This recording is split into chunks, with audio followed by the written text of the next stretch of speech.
Okay, it says I'm live.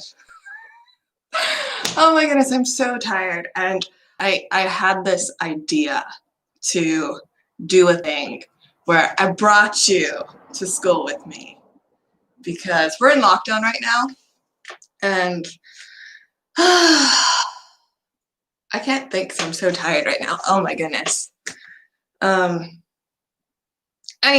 we're in lockdown right now and we're in this thing where we're doing school online, and I thought that'd be interesting because as of next week, it's not going to be happening. So my first class of the day is talent development, which should be starting in 4 minutes. And it's actually one of my favorite classes of the day.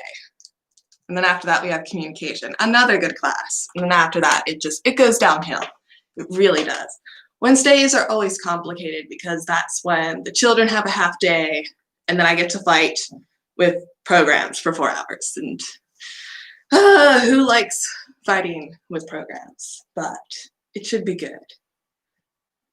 At least now you'll get to see if I'm a diligent student. Spoilers, not really. Bye.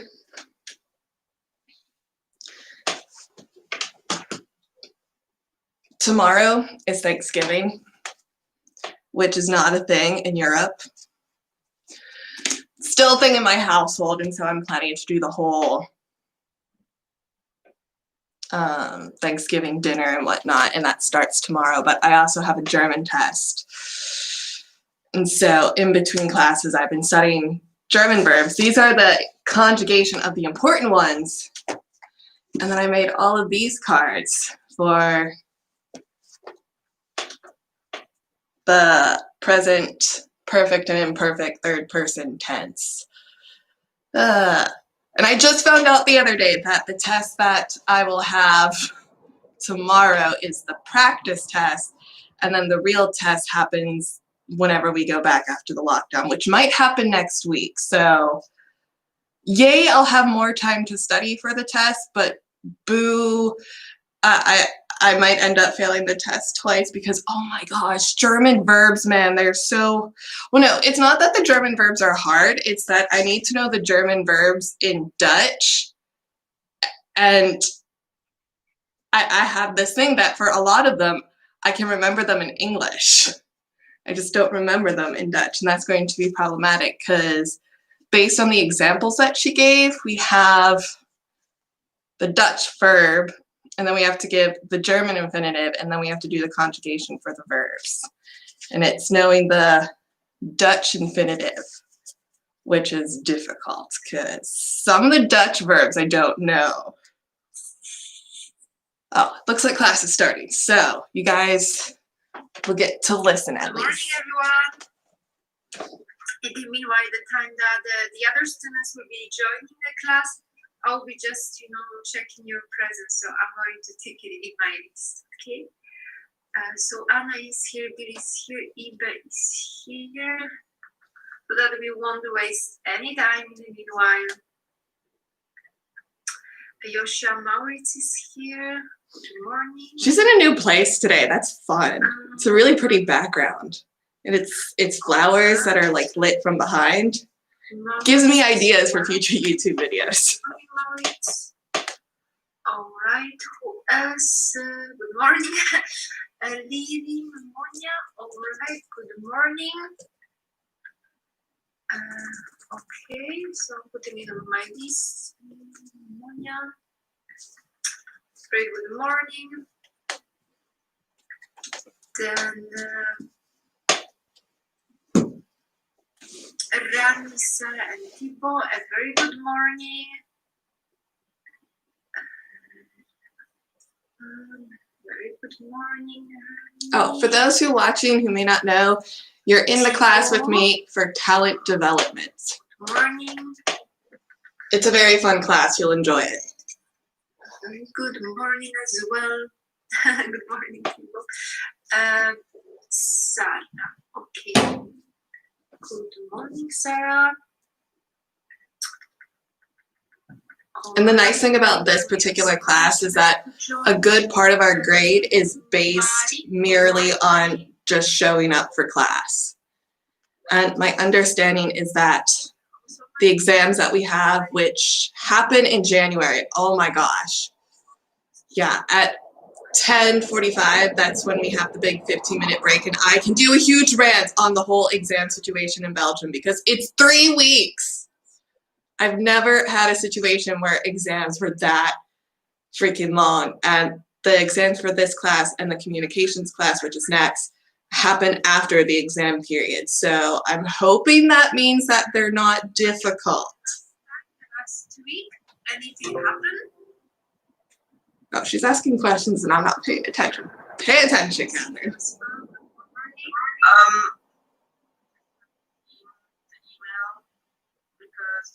even when I refreshed it, it didn't come on my screen. And I looked at it. Yeah, I looked at it at 9 p.m. and you posted it on 5, I think, but I refreshed it a lot of time and it didn't come on my screen. Also, you mean that you couldn't join the Blackboard collaboration? No, you sent an email that there will be a class last week, but I couldn't see the email. It only came like in the morning.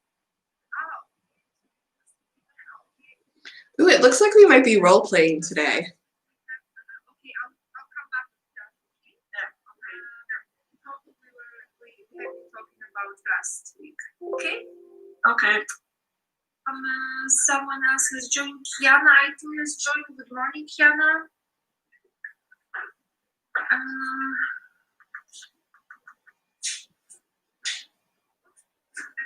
Good morning.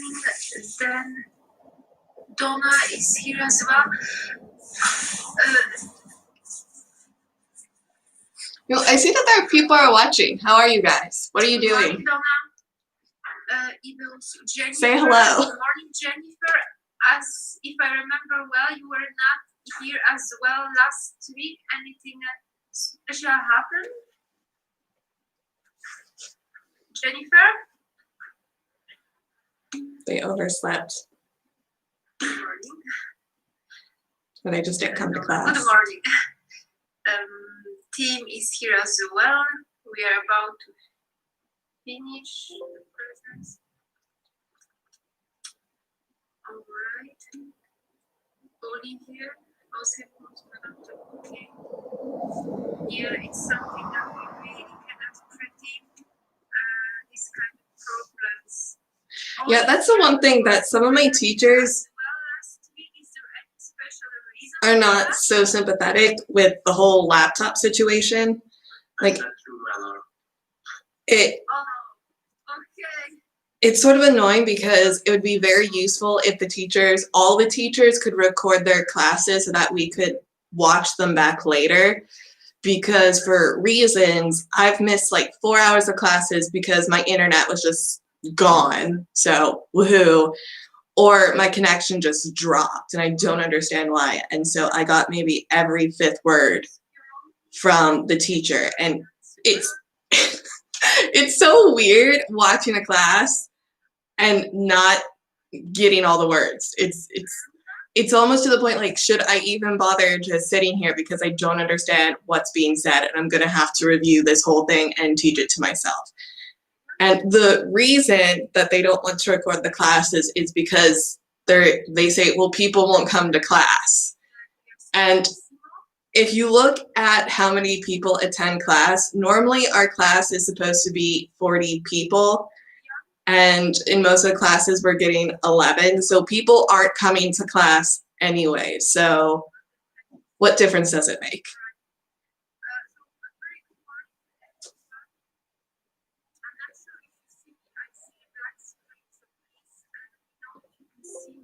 Because as for myself, I see that you only see a black spot. Yeah, you can see. Okay, great. Thank you. Good, guys. Just a quick conclusion and summary of the last class so that we are still, reminding ourselves what we have done the last week as well as for the students who were not here last week. A quick reminder that last week we have been talking about the assertive skills and the essential of this skill, and we have been also going through the methods of assertive skills.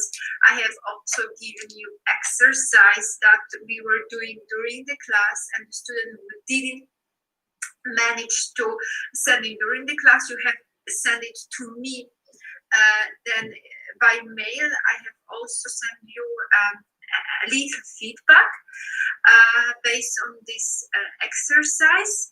I have seen that not all of you have sent me the exercise, so please do it. So if you haven't done it yet,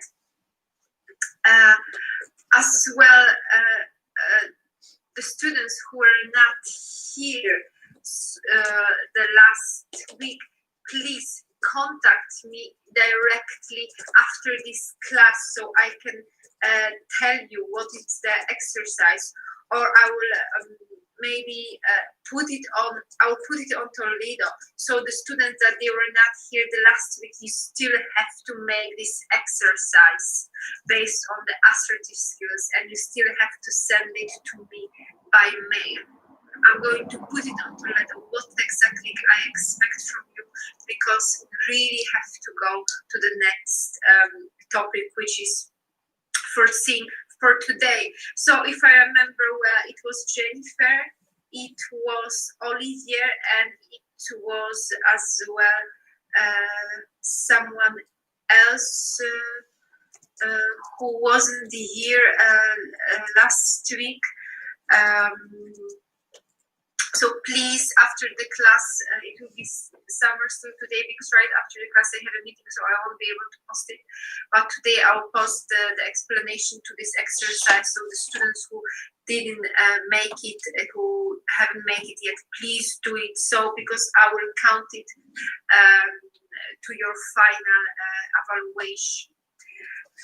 But in overall, I was happy to see your answer to the exercise based on the assertive skills, because I could see that you do understand the essential of this skill, as well as you recognize the situations where you can implement already the skills, the assertive skills, and more of that you are able to answer in an assertive way using the assertive techniques.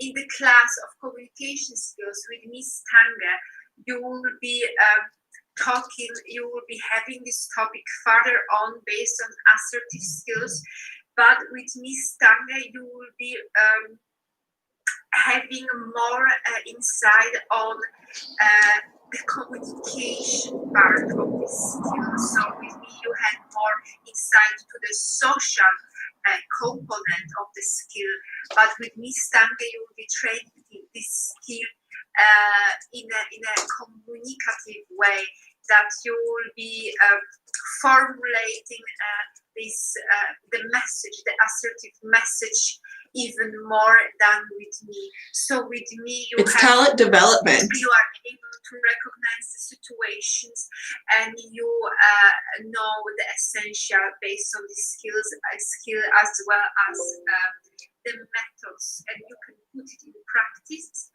and then you will be training this skill further on with Miss Tanga. Today we are going to talk about providing feedback skill, which will be included as well in your class of the communication skill.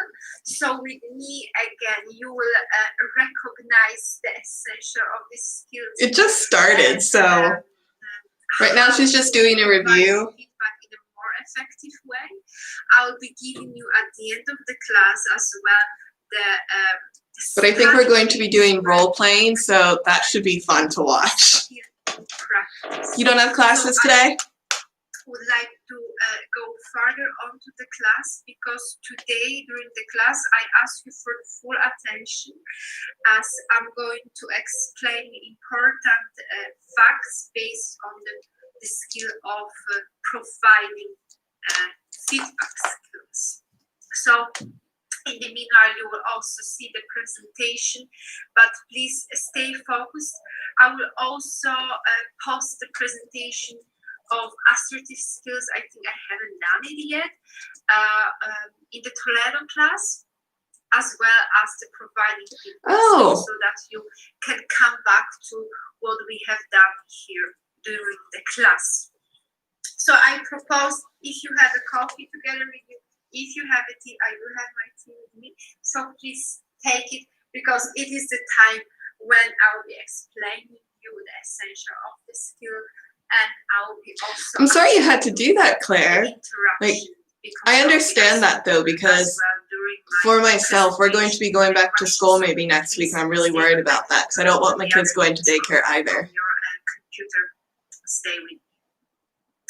All right, providing feedback. What do we know about feedback? And maybe I would like to start from the question, why do you think, why I have chosen, because there are so many skills, there are so many social skills, people skills, soft skills, why have I chosen for that skill, which means that I do consider this skill as to be very important in your future professional life, you being a manager, you being the one who is supervising a team, but you also being the one who is an employee, so the one who really as well the recipient of the message. So what is the objective of the feedback? What do we want to achieve by providing the feedback? So what is the, in a shorter way, what are the objectives of It has been such a weird year.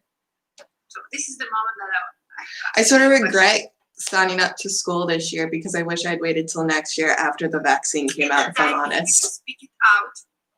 So what do you want to achieve by providing the feedback? Why this skill is being so essential? Chiara, other can learn out of it. True. Very much true. To implement the process of learning. Yeah. So we should be skilled in providing the feedback, because we want the other people, so obviously the recipients, to learn. What else? Why? What is the objective of the feedback? Why do we provide the feedback?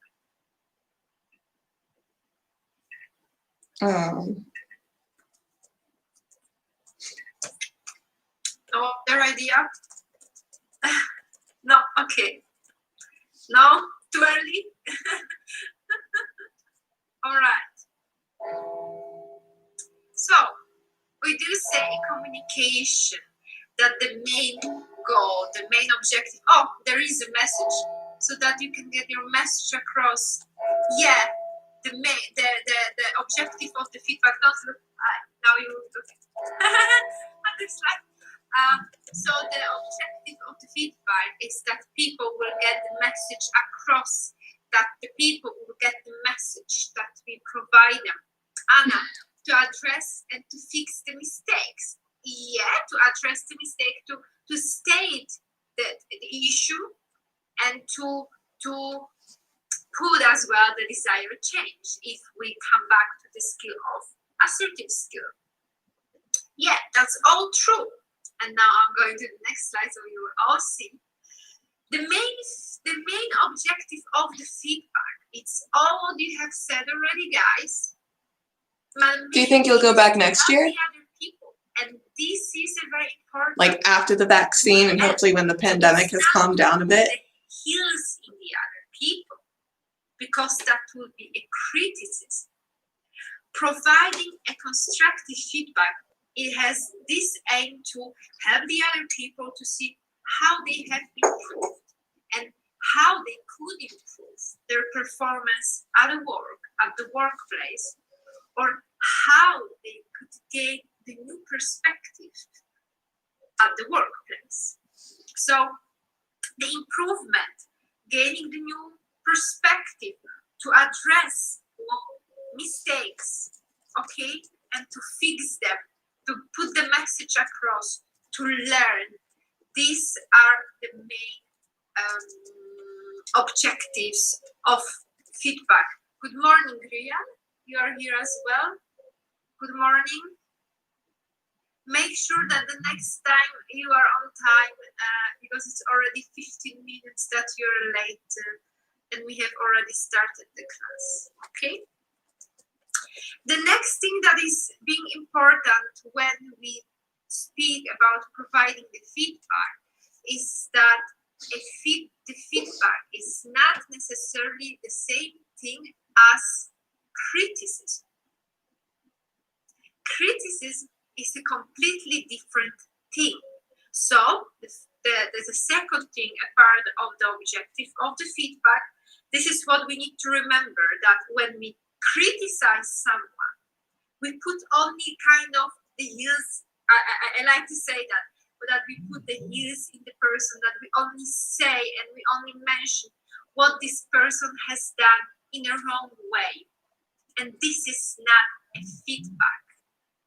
But constructive criticism, it is the same definition as the feedback, providing the feedback, because constructive criticism goes further.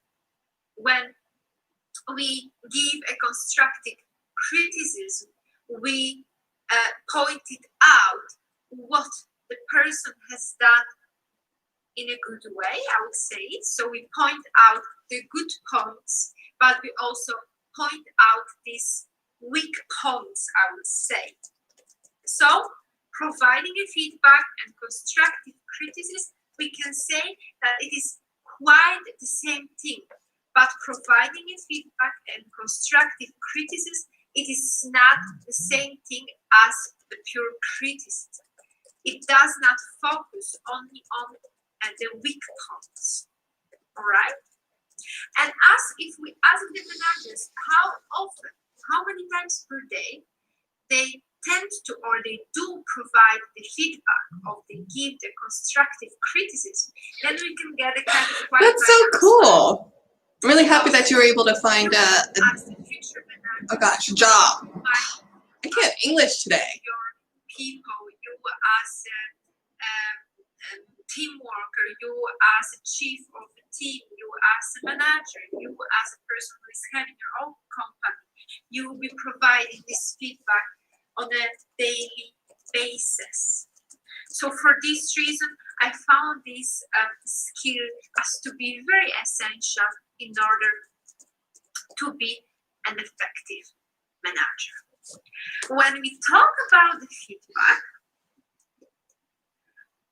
there is the other important thing, a part of the understanding fact that feedback is not a criticism and a part of the objective. I would like you to understand as well, very well, what a feedback is.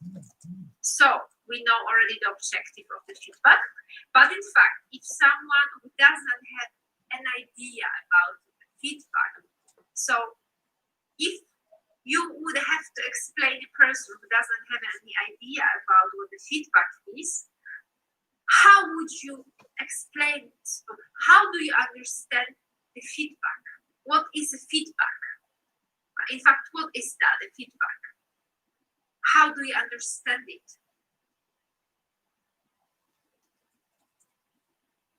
How do I understand feedback? Any idea? If you would have to tell it, explain it to someone who doesn't have any idea about what the feedback is. We know already the objective. The main objective of the feedbacks, or the feedback that is said, it has its objective to help people to improve or to gain another perspective, a new perspective in the workplace. But if we can explain what the feedback is. No idea? Anna. It is to give information or opinion on a task or a product. I do agree that this is the information that we give based on something. Yeah.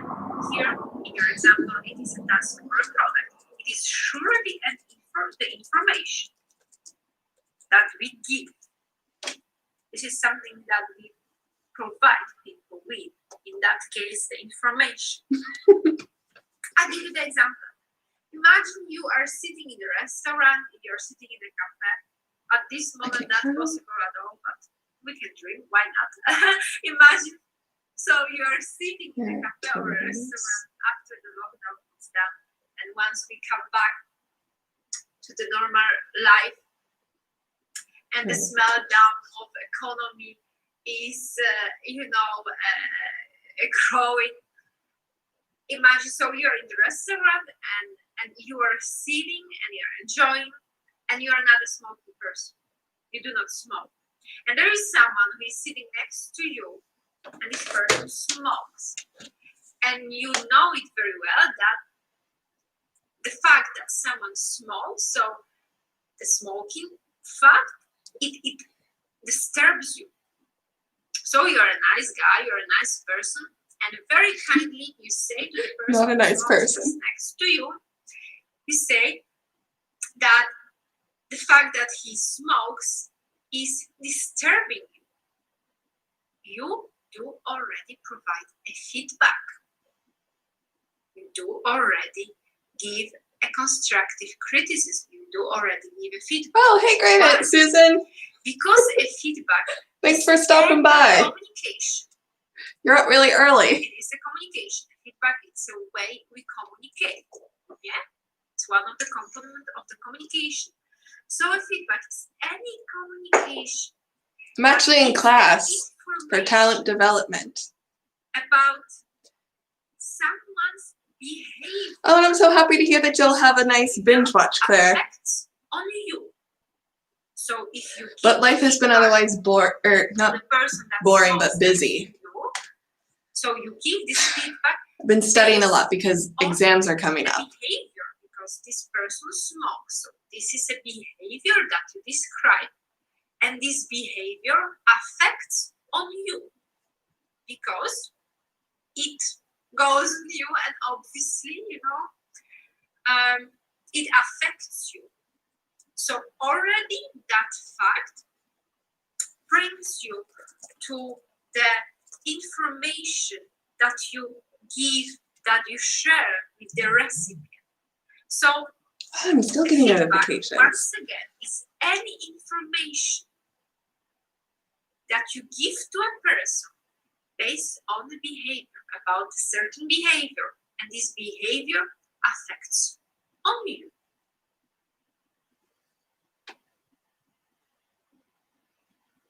Now, I would like to talk a little bit about a positive and a negative feedback.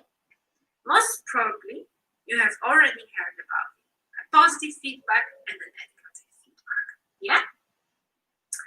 I have already mentioned that a constructive criticism, so a feedback, goes further than the regular criticism when we only point out the weaknesses. When we provide a feedback, when we give a constructive criticism, so I have already mentioned that we go further because we point out these positive points. Yeah? And when managers, when they do provide the positive feedback, they tend to do it in a, they know, and they are, kind of, their feeling once they provide the positive feedback is pretty much different than when they provide negative feedback. Why?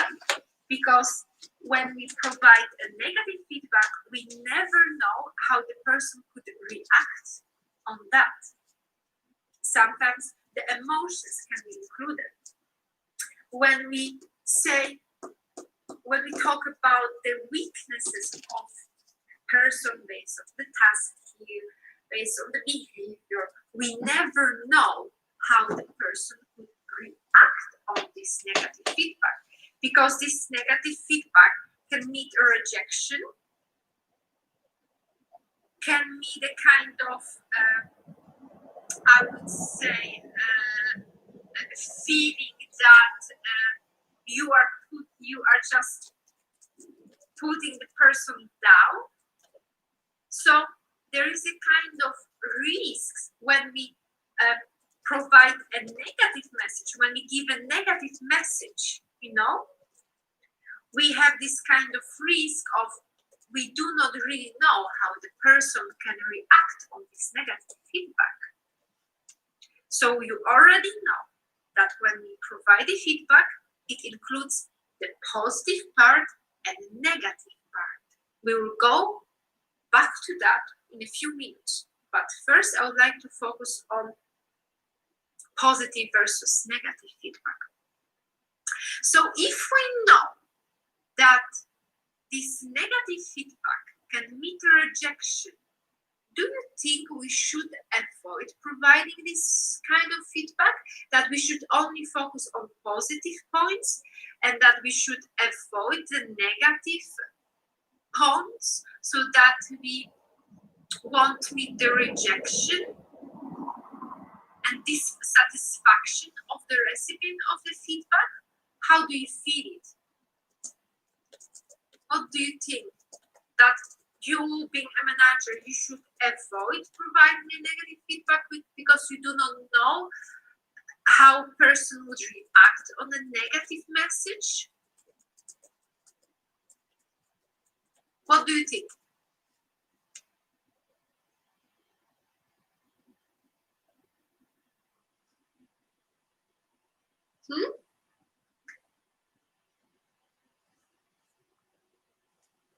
Studies have shown positive feedback is more effective than negative. Yeah, I do agree with that, Anna. I do agree with that.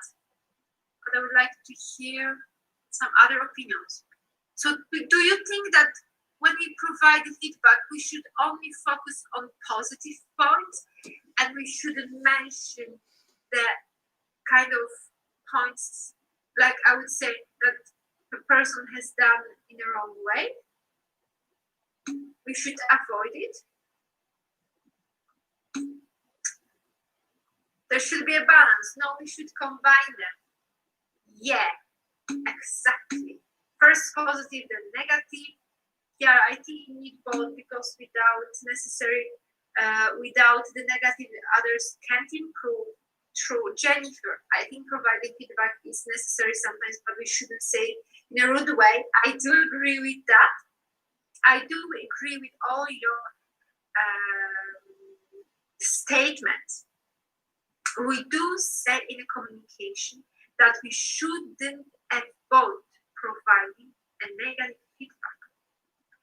So, because, as you already know, the main focus and the main objective of the feedback is to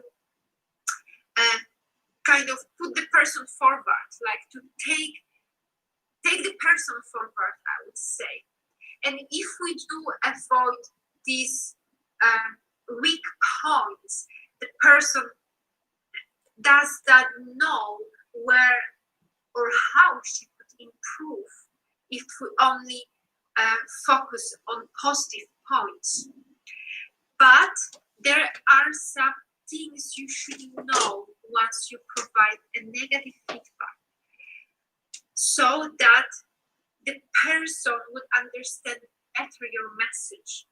Since we do not know how the person would react on this weak points, on this, I would say in a very delicate way, for this negative feedback, you as a person who does provide the feedback in the future, you should know how to do it in order that the person is less likely to reject your feedback and to react sometimes in a very aggressive way. So there are a few things I would like to tell you that will make your feedback stronger and that could make a person, the recipient of this feedback, to understand your message better.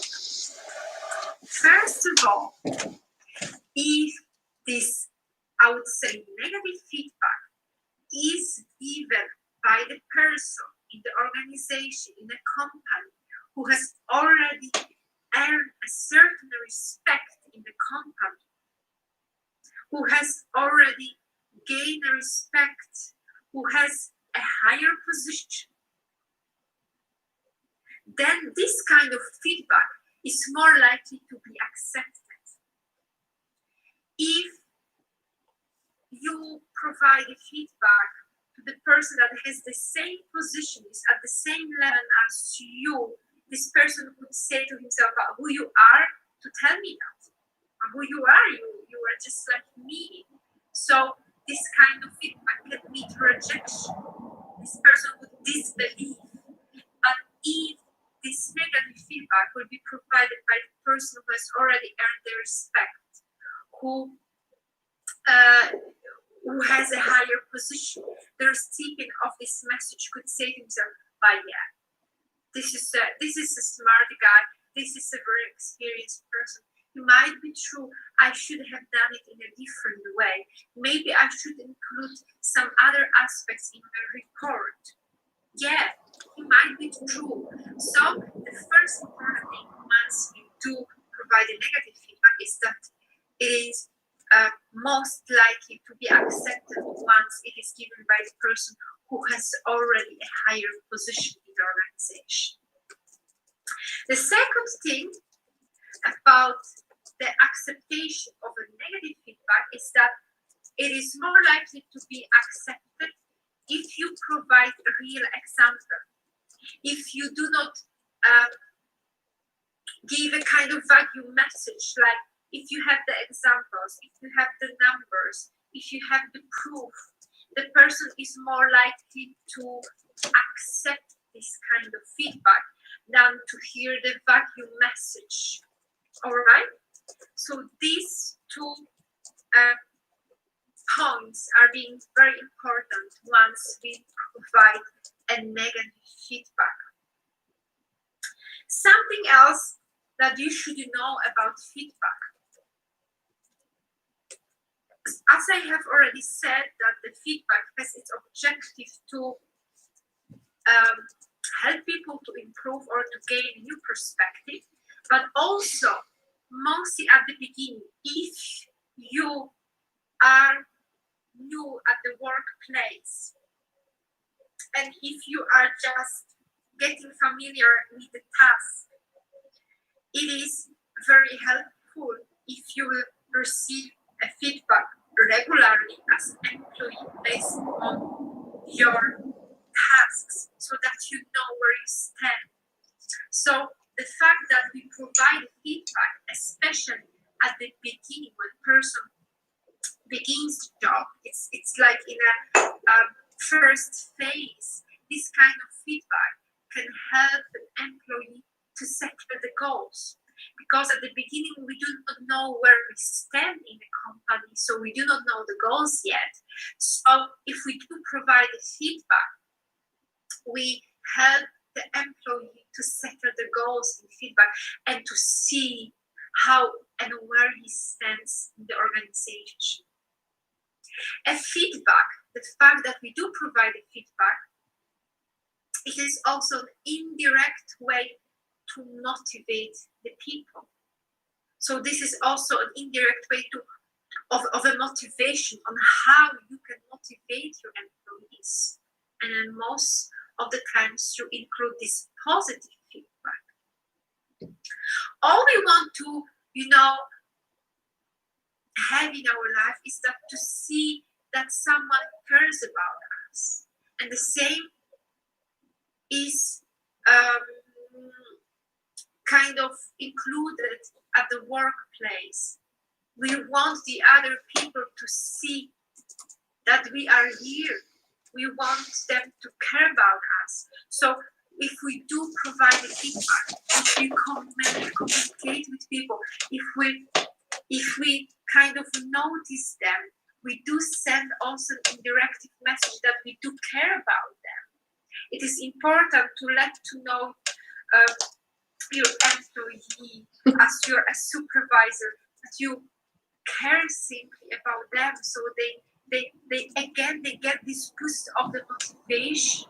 this is very important. Providing a feedback skills, it is a very important skill that you will find it very useful at your workplace, but also in a daily life.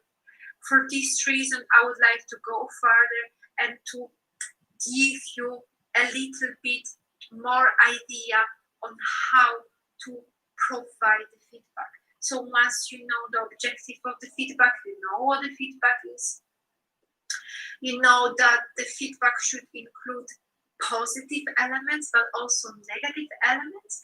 Now I will explain a little bit more on how you can provide a feedback in a more effective way.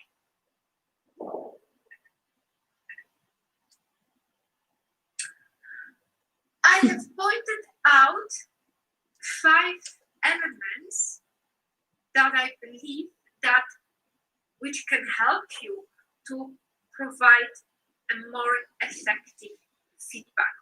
So now I'm going to explain the important facts about the feedback that will help you out to provide this feedback. Again, with Miss Tanya, you will be training more the way how you can formulate the message. With me, you will have the insight on the skill of providing the feedback and to put this skill in social situation, in the situation, in company situation, in organization situation. All right. So first of all, a feedback, I think I do already mention about that, has a focus on a behavior. So when we do provide the feedback, we focus on a behavior. So we give the information about someone's behavior. This is a very important fact. Very important. And more of that, we focus on a specific behavior. A feedback shouldn't be very vague. A feedback should be rather specific. So instead of saying to a person, John, look, you have done a good job. But John doesn't really know what he has done well, what kind of good job he has done. So your feedback should be rather specific. So funny enough, the other day, I was in international trade and payment procedures, and my teacher was talking about brass valve, and I thought she was saying something completely different, like a vulva or something. I don't know. I was so confused, and then I looked at the slide, and she was trying to say valve. I like that because it makes me feel better about my lingual skills, because there are words that I just butcher, and it's nice to see people inadequate in English because it makes me feel better about my own inadequacies in French and Dutch. I know, that's probably really mean. But yeah. To your marvelous job, and thanks to your efforts, we could increase the sales of our product up to, I don't know, 2%. Well, what's really bad is that there's another instance in accounting where my teacher was saying inventories, and I didn't understand what she meant by that. And she was trying to say inventories. And I feel so bad because I was telling her that she might be better to say stock, like a company's like stocks. I never heard the word inventories. And oh, it's like, it's such a cringe.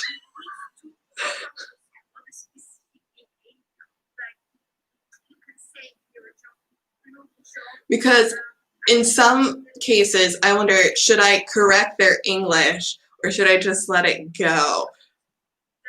But I also think it's funny because a couple of the teachers have literally a couple, like 2, have stated that, oh, well, by the time you finish your bachelor's program, they'll probably ask you to teach here.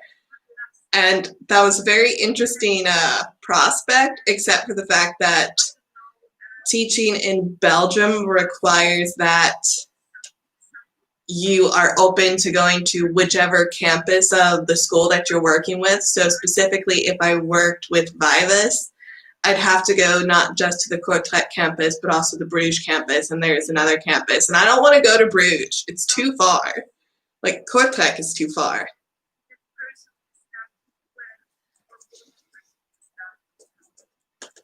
So the first part is done when you provide feedback with focus. The second thing is that you keep feedback personal. You might decide personally, but your feedback. Well, it wasn't an offer from the school itself. It was just the teachers giving their opinion that they thought that I would be offered a job. But Kortrijk is like an hour away with, there's always traffic. If you look on Google, it'll say 40 minutes.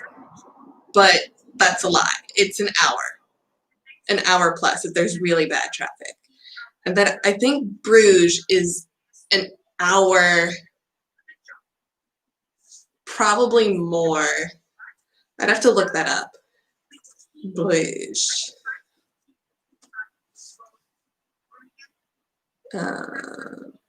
I'm looking it up now. Directions. Where do I live?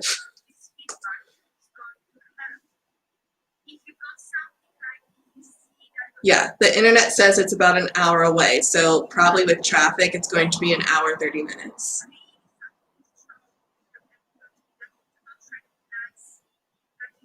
Very lost and upset, and you notice that. And then the issue with Belgium is that you have to go at certain times because there's like the rush hours, and the rush hours are so bad. So I actually lose like 2 hours in the morning because I specifically leave at like around 6:45-ish so that I can get there in an hour, but before all the traffic hits, because if I were to leave after 7, I'll hit the traffic and I'll end up being late for class. It's insane. Issues that there can influence the performance of your employee, and these kind of issues will be the most sensitive and sometimes the most difficult to solve. But this will be your role of the manager, your role of the business person, of a person who supervise the people to be alert on that and to see and to help the people and to keep your feedback goal oriented. Next thing about the feedback is that we ensure the understanding. It is fundamental to understand that if we provide a message, it is obvious that we want the recipient of this message to understand it. So if we do provide the feedback, if we see that the person does not really understand what we are trying to explain, we try to do it in a different way. If there are some things that we do not understand in the situation, if there are some circumstances that we do not understand in the situation, we always ask for the clarification. We do not make the preconception. We ask the person for the clarification so that we do understand the situation better, but also the recipient of your feedback does understand the meaning of your message. If you are about to provide a negative feedback, make sure that the recipient of your feedback controls behavior. So yeah, but a long commute by American standards versus Belgian standards is very different. I will say that realistically, an hour is not that far, like, but that's also from the American standard. But I'm finding that the whole 40 minutes, an hour plus just to drive to Kortrijk is such a pain. I'm dreading us having to go back to school because it's so much easier to do classes online. I can get the kids lunch and their fruit ready for school in the morning. I can take my time getting ready, and then I go to school, If I have to go to the bathroom, I just go. I can study in between classes, and I don't have as much time if I'm on campus. It's not fun. Feedback based on this situation. The next thing that I want to tell you about is that, once again, that if you see that something is not clear, you always ask for the clarification. But also, the feedback shouldn't be a monologue. It is not just that we sit together and this is only us, this is only a person who provides a feedback that should speak out. The feedback should be rather a dialogue that to give the person, the recipient, a chance to talk as well, to speak out for himself, because you want to hear him as well. So what you do is that you formulate constructive questions like, what did you think worked well in this project? Is there anything you would do differently another time?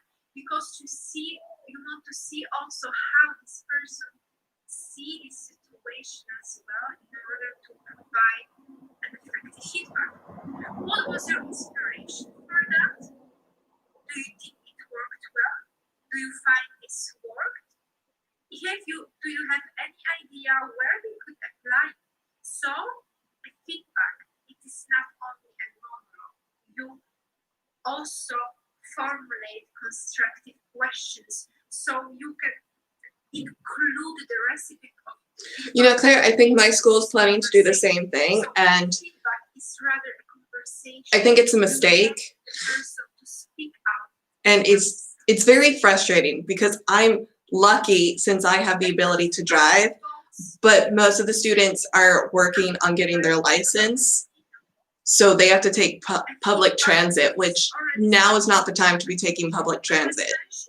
That these are the information that should be not given in a rude way.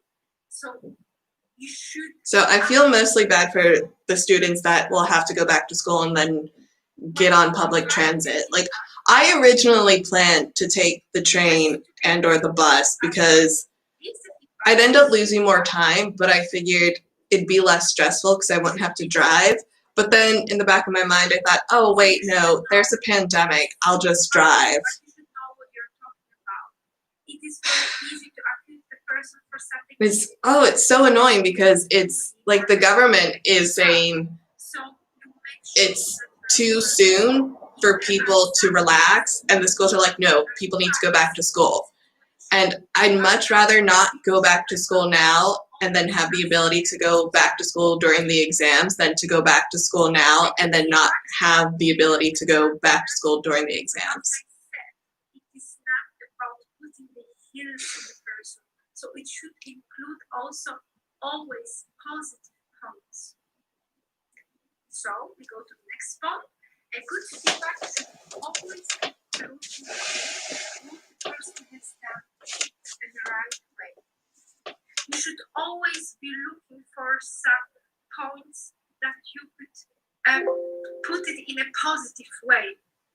And if you still remember the fogging method, once we have been talking about assertive skills, when you put the message, when you do agree for one statement and then you disagree for the other statement, this is the method you should also include in providing feedback skills. But you always need to include the things, the information about what the person has done in a right way, even though that your feedback would be rather negative than positive. Do not forget to include these positive points. Why? So that the person would understand your message better, so that the person wouldn't reject again your feedback, so that the last impression would be rather positive than negative. Even though you point out some weaknesses, never forget to include the positive points out of everything. That's so weird. Good feedback should also include where and how person has already. Well, I'm also worried to go back to school because like half my teachers don't wear, well, I shouldn't say half, there's like 3 that choose to not wear a mask. And I'm not sure if the teachers have different roles from the students, but that seems really weird. Like if the government's saying that everybody should be wearing masks, I don't care if the teacher's in the front of the class and there's like a meter and a half between them and the students. That's not the point. Because if they're putting their germs in the air, they're putting their germs in the air, and my mask isn't going to stop the germs. You know, their mask stops them from spreading, so they need to wear the mask. Also for this motivation element of the process of providing the feedback. A feedback should be formulated in a positive way, which means that it should include always positive elements, even though your feedback is rather negative, even though you are about to provide these negative elements, you should always formulate it in a way that there are always positive elements as well. A feedback should take the person forward, so should give a person a kind of indication what I can do better now. What can I do better now for my organization, for my company? The feedback should be realistic. So you cannot expect from people the things that they are not able to do. And also you should know the situation very well. The feedback should be very selective. So it should be focused on a specific behavior. And you describe this behavior. The feedback is rather a kind of description than the way you judge. So another thing that is important to understand about the feedback is that you do not judge when you provide the feedback. You describe a very specific behavior. And the feedback should be offered in a kind way as well. What should we avoid once we provide a feedback? We should avoid too much comments and criticism. We have this kind of situation when we only hear the comments and the criticism. But when we only hear that, it has its focus to put us down and not to improve and not to gain a new perspective. So we should avoid it. A poor feedback also includes only negative feedback. So, as one of you has already said, it should be a combination. I think it was rhyming. It should be a combination of positive elements once again and negative elements. Even though you know that your feedback would be rather negative, that you would point out more negative elements, but try to look always for some positive elements so that the person would accept this feedback in a better way. You should also avoid these vague messages like, look, this is unclear for me. I need more details. But what kind of details do you need? Be more specific. What is unclear for you? Be very specific so the person would know how and where he can improve. A feedback shouldn't include as well these comments such as, this is a nonsense. This is something, what is that? What is this report you have given to me? So you should also avoid this kind of demonstration comments as, this is a nonsense. This is not a feedback. This is not a constructive criticism. I don't consider saying vague or more details needed as vague. If you don't understand something, you don't understand something. How's that unclear? How we can provide feedback, how we can put it in practice. Now I want to give you an example of the situation. It will be a kind of guide. Although I'm probably thinking of feedback in terms of editing.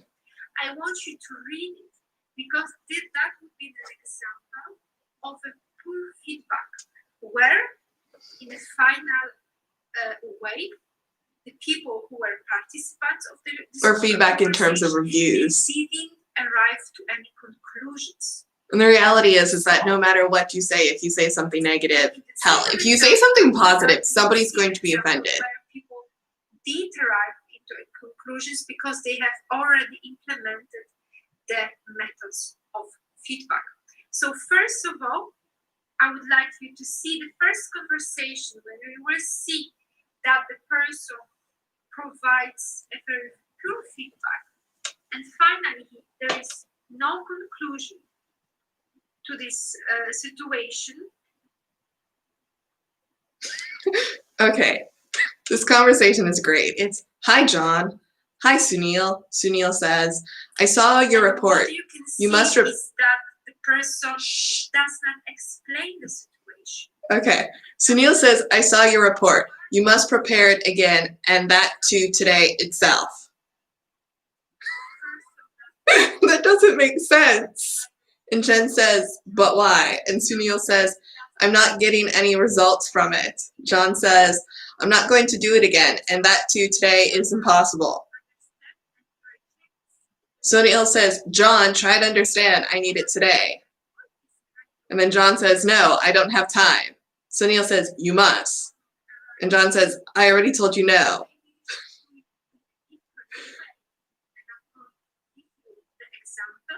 The second example of the same situation where in the final way they have arrived to the positive conclusions.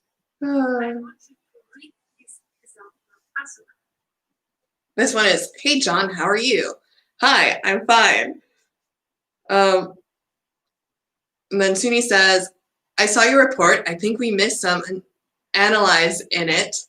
We may have to prepare it again. And John says, but why? Like, John seems really dumb. No offense to John. Sunil says, we are not getting any cost analysis from it, and the meeting is for cost analysis. John says, I'm afraid I have a lot of tasks to do at this moment. Can't this wait, perhaps? Sunil, it is a requirement from the customer. Otherwise, whatever we are doing. And here in this example, there have been some kind of alternatives to solution. So if you propose a help, if you provide this feedback in a way. So really the difference between these two conversations is that one is long and one is short. For the alternatives, you can take this person forward. And in this example, of course, here I have. And no offense to Sunil, but it looks like we, so that two people were preparing it. So I don't understand why Sunil can't just deal with the issue. So that you can arrive to the conclusions. But this is the example that the things can be done in a different way.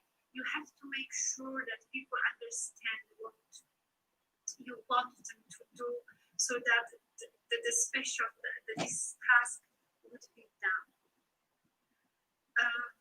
Do you have any questions at this point regarding the providing feedback skill?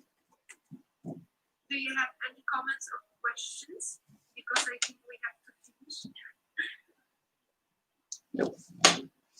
Next week, I don't think our class can be on campus. So I think until the holidays, we will remain online classes as for my subject. I think also the subject communication skills with Miss Tanga, it will be also online. So next week, the 2nd of December, we will be exercising this skill.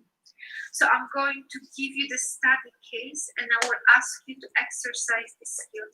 I'm going to put this presentation on Toledo so that you can come back to this information. Because next week, the entire hour, we only exercise the skill of providing feedback skills. So, thinking over, and if you have any questions next week, like there is some things that you do not understand, perhaps, please ask me this question next week, because next week, the entire hour, we only exercise this skill. So today, you got the information about this skill, and next week we put this skill in practice so that you can train this skill, so that you can understand this skill better. So if there is no other questions, and if you do not have any other questions, if you do have them, please say it now, because I think we have to finish. And if not, we will continue this topic next week. So don't worry if there is something that you do not understand, that you want to ask, that you do not really know how you can formulate it. Has your daughter learned the shark song? I'm not sure if you remember it, but it's that song. It was like everywhere a couple years ago. And I remember so many people complaining about how annoying that song was and laughing, because I was thinking, my children are too young to know this song, and somehow my children learned the song. And it's not an annoying song, even though it's repetitive. It's annoying that my children don't do the beat right, because it's the Papa Shark do do do do do do, Mama Shark do do do do do do, Papa Shark do do do do do do, Mama Shark. Right, that's the beat. And my children can't do that beat, and it's annoying. So next week we'll come back to this topic, and I wish you. Okay, she's still talking. We have class. We see each other next week on Blackboard. Collaborate and we exercise. So have a nice day, and the people once again who didn't send me the task. Oh my gosh, she knows it. So especially the people who were there last week. I'm going to post once again the exercise on Toledo. So please send it to me until next Wednesday. Bye bye. Okay, bye bye. Bye bye. I see your article. Bye bye. Sorry for being too late. Bye bye. Okay, when you say you're flipping pancakes, are you making normal pancakes, or are you making Belgian pancakes, which are actually crepes? Everybody's going to be late for this class now, and she's going to yell at us. Like the first teacher, she's... Anna, good morning. Morning. Morning, morning, morning. Oh, I'm actually not that late. Some people are up. Other people are late. I can't see her. Can other people see her? Rani, hi. Because, like, I can hear her. I'm another Rani. Okay. Are we complete?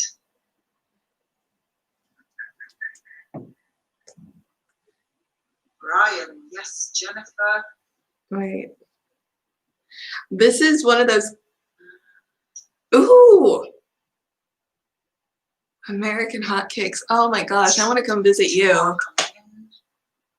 I had pancakes, but they were the Belgian kind, so they were crepes. And I had them with grapes and yogurt. Sarah, good morning. I think this is a class where she expects us to get on cam, and it's like such a pain. Okay. Do you guys think everybody's here who was in the previous session as well with my colleague? Everybody's moved into this session. I think we're complete. Maybe. Or everybody's here who I expect to be here. Almost everyone. Yeah? Now we're in communication, guys. Okay. Before we start this session, I'd like to take a look at something else first. I'd like to scare you because I've been told. Oh, you can't see me? I can't. No. Okay, maybe instead of adding chats here, just press the red button if you cannot see me. Huh. So everybody's. And you can hear me all right as well then? Ah, now I can. Okay. All right, then everything's sorted. Okay. Okay.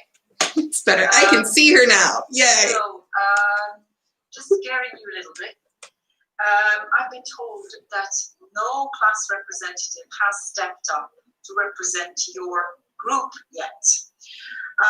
This is not very good for you, okay? We don't need, me, colleagues, your student counselor, also Anne van den Broeke, we don't need there to be one. There doesn't have to be one, right? But there should be one for your own sake. Yeah. You did receive my mail, right? Telling you, please, come on, guys. There should be someone here who wants to take that role. I'll tell you why I use the word scare, because I have had a look at your exam timetable, and although you don't have the exam period is very short, so there's not enough or not a lot of room to shift, to postpone things or whatever. But anyway, it is possible. Hello, Olivier. It is possible that maybe for some classes there or some courses you think, oh, that's a lot of material we need to get through, and so the way this is being organized or this is organized is not ideal for us to prepare well for these exams. It's a short period of time, the exam period. You even have exams on Saturdays, yeah? And there is no one there. We have exams on Saturday? What the hell? Opportunity to take a look at the exam roster and maybe consider proposing changes somewhere. We can't do that for you. So what Emma Brackman does is she takes a look at the exam timetable and she checks if everything is in there that is supposed to be in there, and makes changes there if necessary. But she does not know what you think is the hardest to prepare for. So she does not know whether some things shouldn't be right after one exam after the other. That's why we need class representatives. So I do urge you, one of you or two, this could be a joint venture. You can have two people doing this for one group, to see whether you would not be willing to do that. Tomorrow there are online meetings with all class representatives who can then suggest changes or make remarks as to things that are not really feasible or whatever. Yeah. But if there's no class representative, no one's stepping up for you. Yeah. In case that is necessary, and you'll just get the timetable that you're given. So if two of you, one of you, does not take that role, you cannot complain about the timetable afterwards. Nor can you complain about future timetables, as in really just timetables for classes or future exam rosters, because that will be what you're given then. Yeah? I hope I scared you a little. Rania and I could do it. Which Rania are you looking at now or talking about? Herman. Okay. Rani, is that correct? Yes. So the two of you would want to do that? That would be great. Yeah. It's wonderful of you, Anna, to suggest, but indeed it's best if also a student is involved who takes all the classes, because I think you have a few exemptions there, right? So indeed, and it's fun to do if it's two people. That would be good, yeah. So this means you're doing this? Okay, good, wonderful. I'm very happy. You can find my mail that I sent you, which was like a forwarded mail also by a class representative who kind of coordinates this. I suggest you send an email to this person, to this student, but also send an email to Emma Braakman and to Anne van den Broeke with both of your names. And ask them to get you linked. I'm not entitled to doing this, to send you the exam roster so you can have a look before tomorrow and know what's going to happen tomorrow, when meetings are scheduled that you can join and have a say in it. Yeah? All right? What link am I? Is that kind of clear? Okay, yeah, all right, yeah. So after, do you have another class after my class now? Yes? Okay. But at 11, okay, so right after this class, send an email, contact them, so you have time to take a look at the roster, because before you can see what you want to suggest if necessary, okay?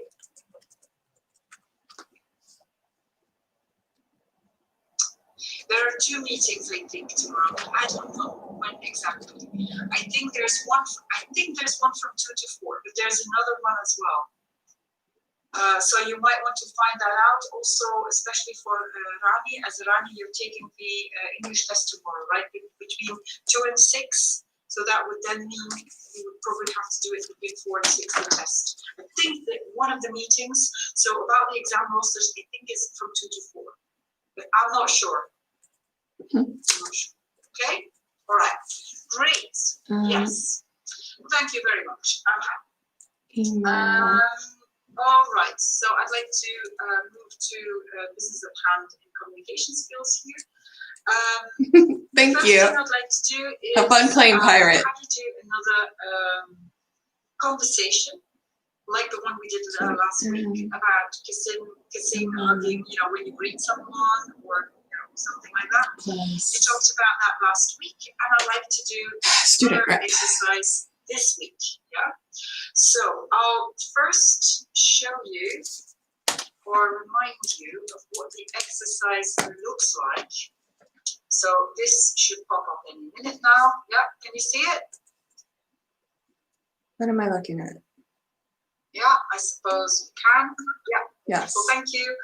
I'm working with another laptop, so things run a little smoother than they did before. If you notice anything that I don't seem to notice, then you can tell me, obviously. So what do? You hold a conversation in which you share your point of view. You don't talk all at the same time. You try to mesh, so get your turn in at the right time without really interrupting other people. There is one observer in every team, in every little group, and that is the last person who enters when I this class is way more interactive. Put you in groups randomly. So the last one entering is the observer, unless this person already had the role of observer last week. If that is the case, then just decide who is. Of course, you won't be able to hear the conversations because I'll have to put headphones on. So what does the observer look for? What are you focusing on? Can you see that meshing indeed is happening there the way it's supposed to? So it's not like everyone takes his turn or her turn. It's really a proper conversation. What are the words being used to agree or disagree? To tell people that you do. And do you see any techniques being used to show interest or encourage others to speak? Yeah? So the non-verbal and the verbal ones.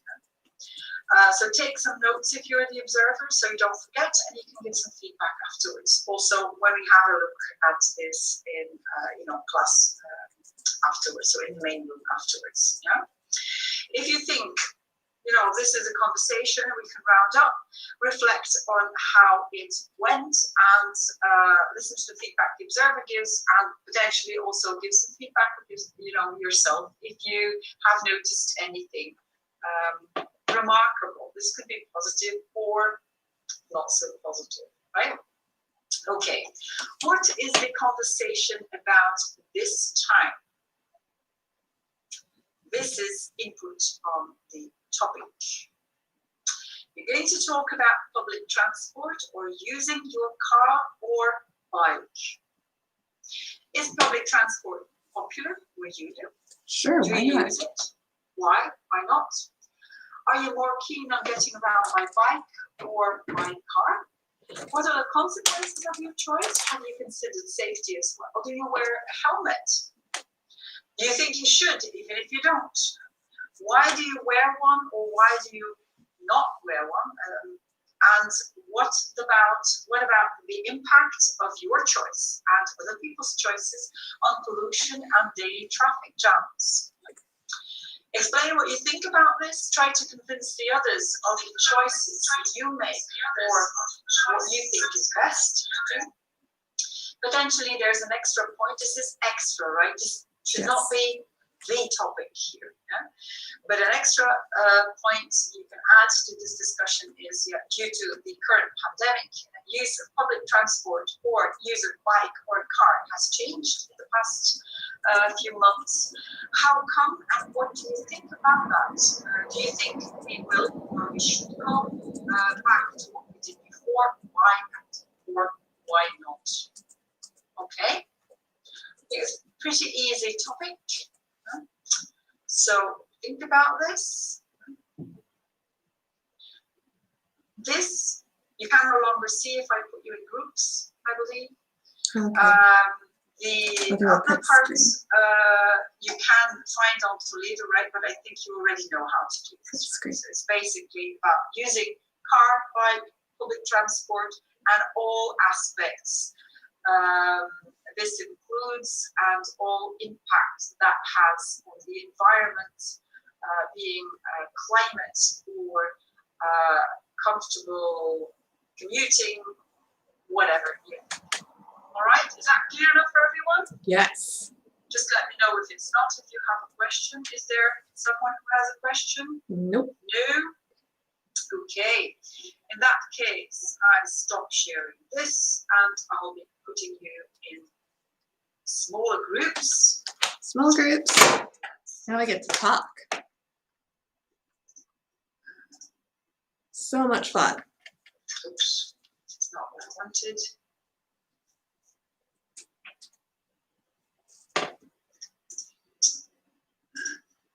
Okay. I'll be giving you until a quarter past, then about a quarter past, then I'll call you back. Yeah? If you have a question for me, meanwhile, just raise your hand, I'll see it, and then I'll come round and look in on you. Okay? All right, here we go. Okay. We're being put into groups now. Now I have to figure out, oh. I don't know who was last to come in.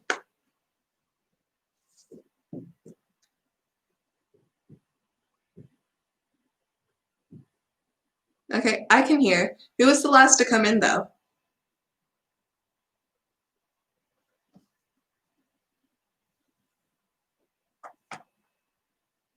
Okay, who's tired and doesn't want to work?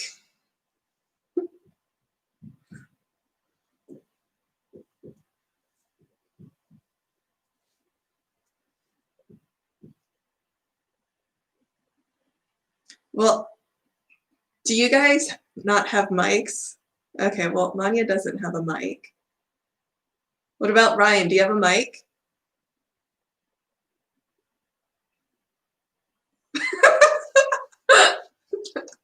Okay, so that should be interesting. Yeah. One of you should write this stuff down and then we can just chat about, wait, what were we supposed to talk about? Yeah, there we go, transport.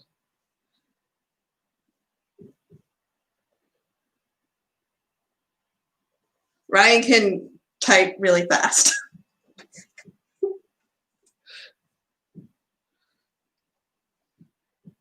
Well, here will be a question. How many bikes do you guys own? Yeah.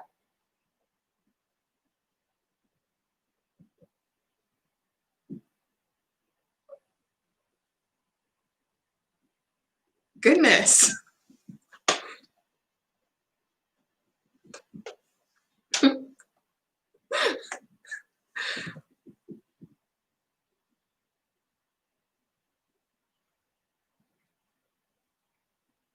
Uh, well, well, I think bike culture is a lot bigger in Belgium than in the US because when I first moved to France, I got a bike because my husband, who was the Belgian, insisted that you couldn't live life without a bike. And that was like the first time I'd been on a bike since I was like 8 or something. Yeah. Like I learned to ride a bike and then I got like the big girl 2-wheel bike without training wheels and I remember that, but then I never rode a bike again. Until I moved to Belgium and then I started biking a lot more because people commute with their bikes, which like the whole concept of bike lanes to me was just amazing. I had culture shock from that. Yeah.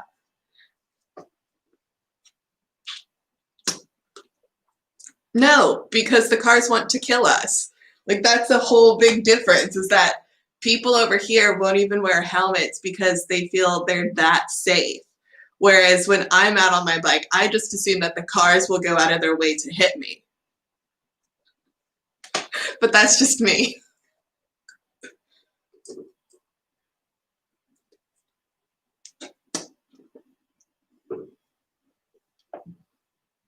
Your parents?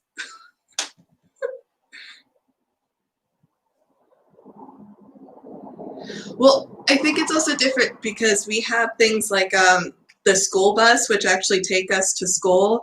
And I've noticed that school buses over here, like it's not an actual school bus that is property of the school. It's just probably the city school bus or like the city bus, and it just stops at the school. And so, yeah,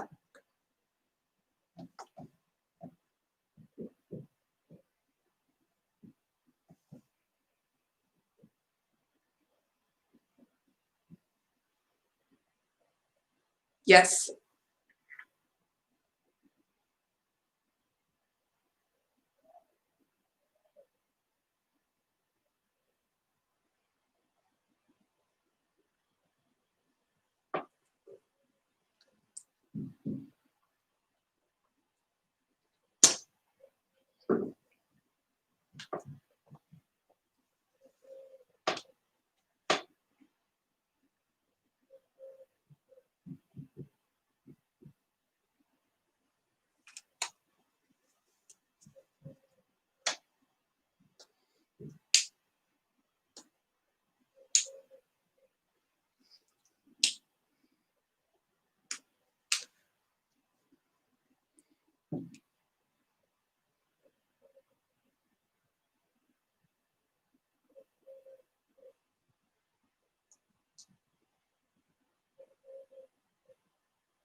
planning to come in your pajamas or something? Oh, but see, that doesn't look like pajamas, so.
Yeah.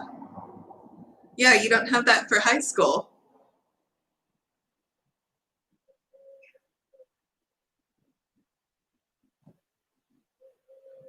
No, in fact, there's this thing that my grandfather used to say that he would go to school uphill in the snow both ways.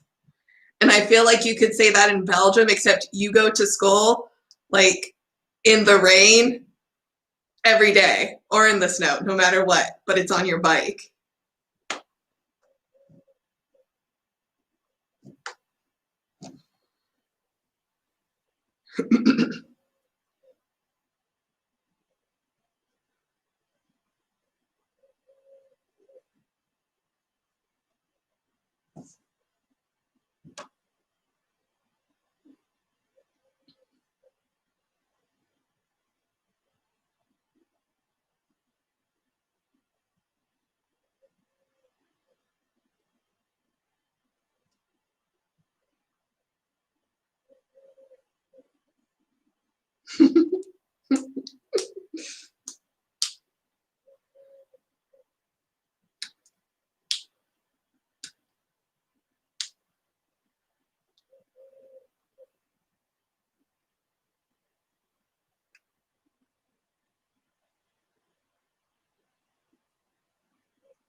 Oh. And we're going to the main room now.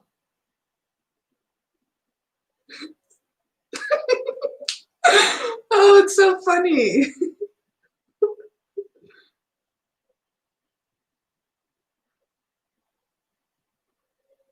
Yeah. Yeah.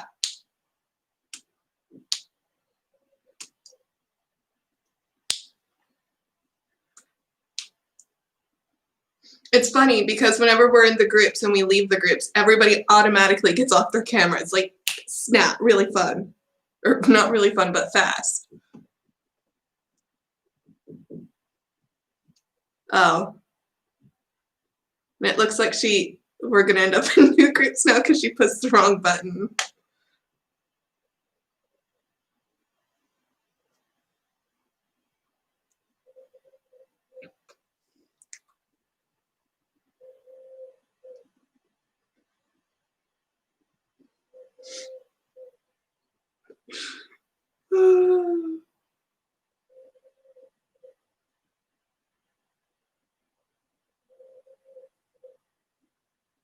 Oh, I'll be in group 1.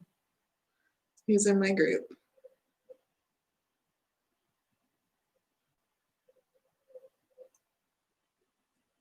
Hello. Oh, yay, everybody has mics. Who was last to come in?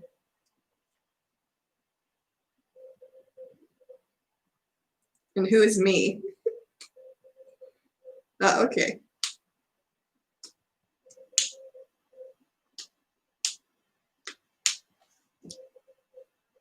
All right, who here has a bike?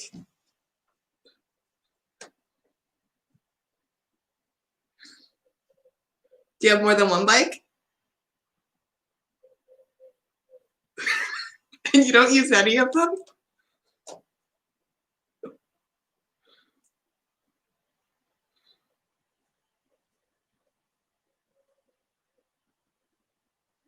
Okay.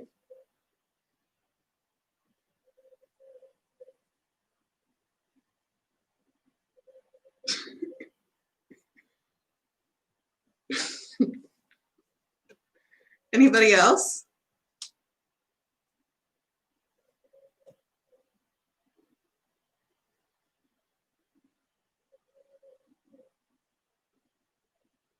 Is that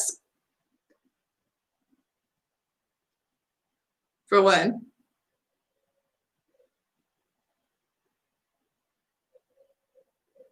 You can't hear him? I can hear. Well, he's not talking right now.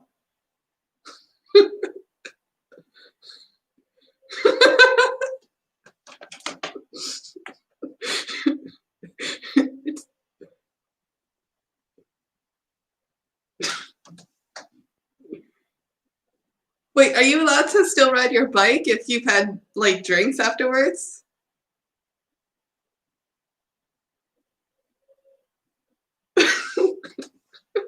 Well, can't you still get a ticket?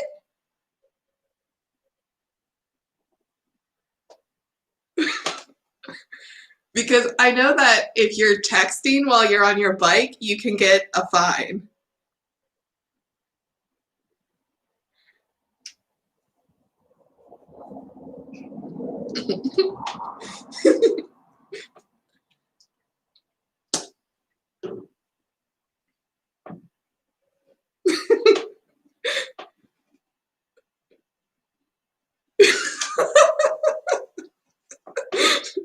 Good priorities. Okay, who else has a bike?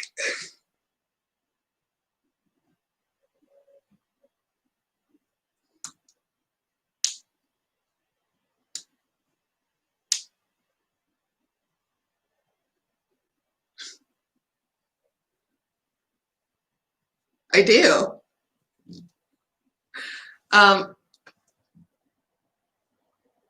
Well, the road system's a bit different, so yeah. The US?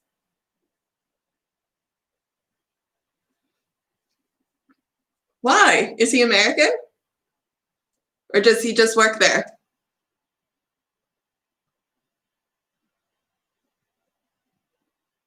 Cool.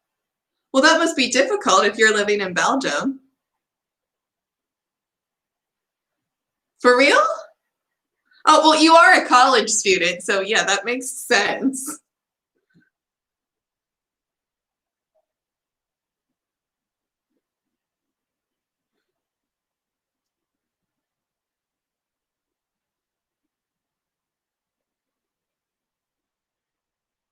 Yeah, you don't want to go over there.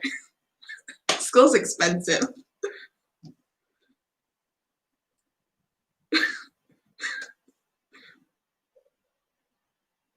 I didn't go to, I actually didn't go to that many parties. And I definitely didn't take my bike there. It would have taken too long. Like, you would have needed a car.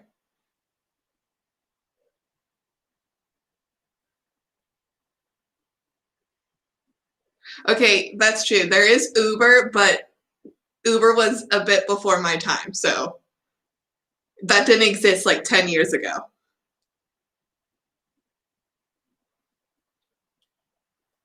Well, yeah, we'll say in Europe. I've been in Belgium for 3 years, and before that I was in France for 10 years.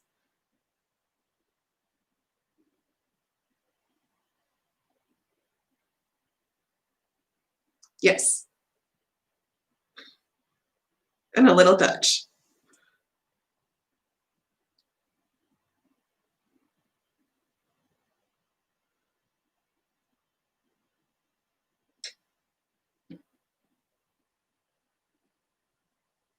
Okay, I have a question for you too, because you can't get your driver's license till you're 18. And by the time you're 18, you should be starting university. So I know that there are student jobs. So if you get a student job, I'm assuming by the time you're 16, how do you get to your job? Do your parents drive you or do you have to take your bike?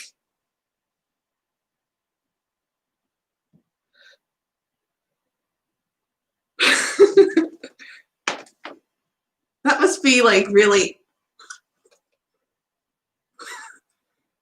That must be annoying. Uh.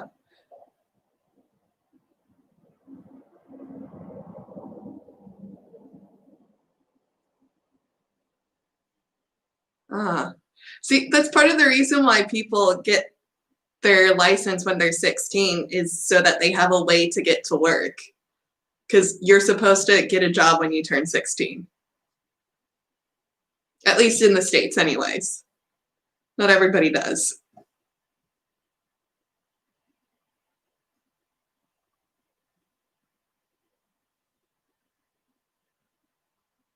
Like it's a,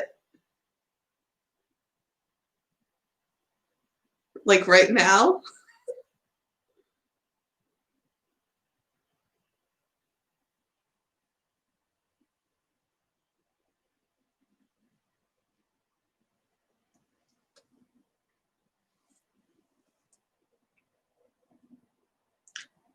I think it works better because everything's a bit closer. Because like for me where I live now, it's a small town and there's not much close by, but I could still hop on my bike and go grocery shopping, for example. But where my mom lives in the US, it's a big city, but the grocery store is like 30 minutes away by car. So, I mean,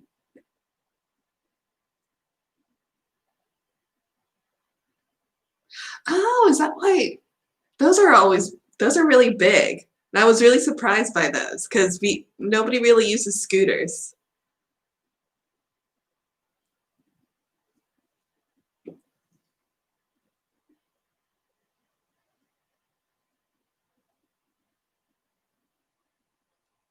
I'm sort of surprised because if you start on a scooter, you would think more people would move to motorcycles.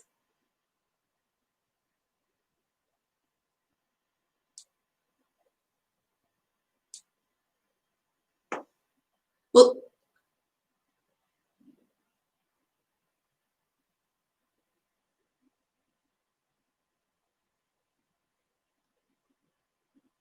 uh,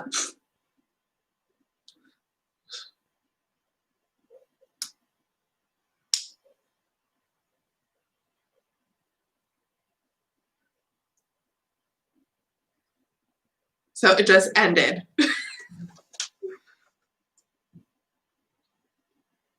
Well,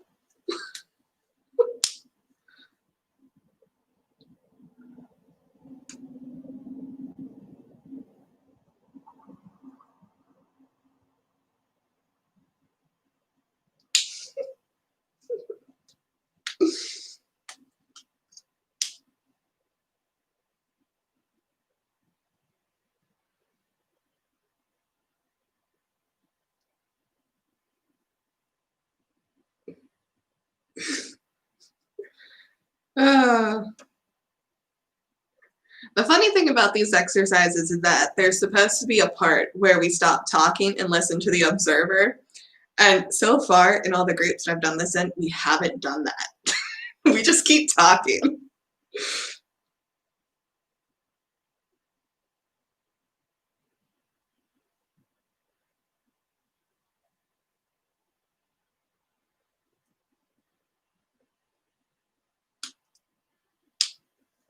I don't remember who was in our group and who our observer was.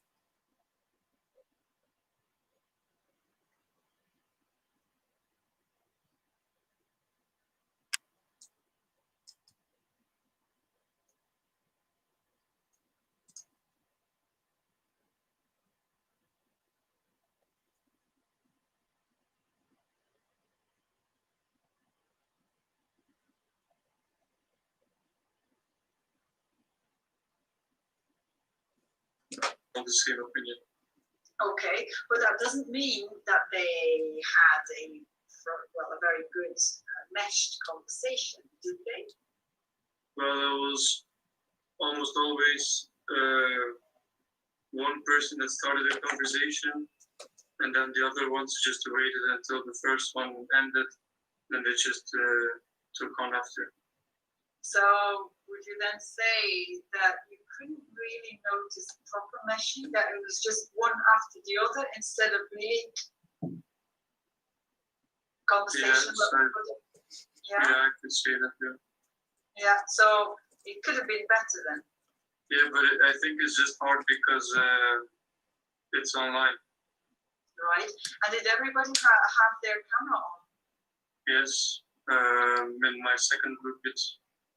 Yeah, okay, because that really is necessary to do. Yeah. It would be impossible even now. I'm looking at, 4 icons here instead of people's faces. This is very hard to do. Yes, great, thank you. If you can, if your connection allows, if your computer allows, please switch on your camera. You have to have the camera on. It's gonna be weird. It's also better for your mental health, just some people once in a while, and to get properly dressed for the occasion. Okay. All right. Timo, you also acted as observer, I noticed. Yes. Yeah. Did you pick up anything that you saw missing, happening? I mean, what about non-verbal communication? Did you pick up any of that? I couldn't really see the non-verbal communication because the cameras were off. The cameras were off. Shame on you guys, all of you. Yeah. So from now on, for this class, you put your camera on. You shared your video. Yeah. I think there was. Even if I could not see it, I think there was. You don't have to defend the others and yourself while you're at it. It's just you have to switch your camera on for this. Otherwise, you can't properly do this. There is no one now, whatever organization people are working for, whatever type of business they're in, who have their online meetings now without the camera. It's not done. So get used to it, people, because I think from now on, I think in your line of business as well, you will be having meetings online.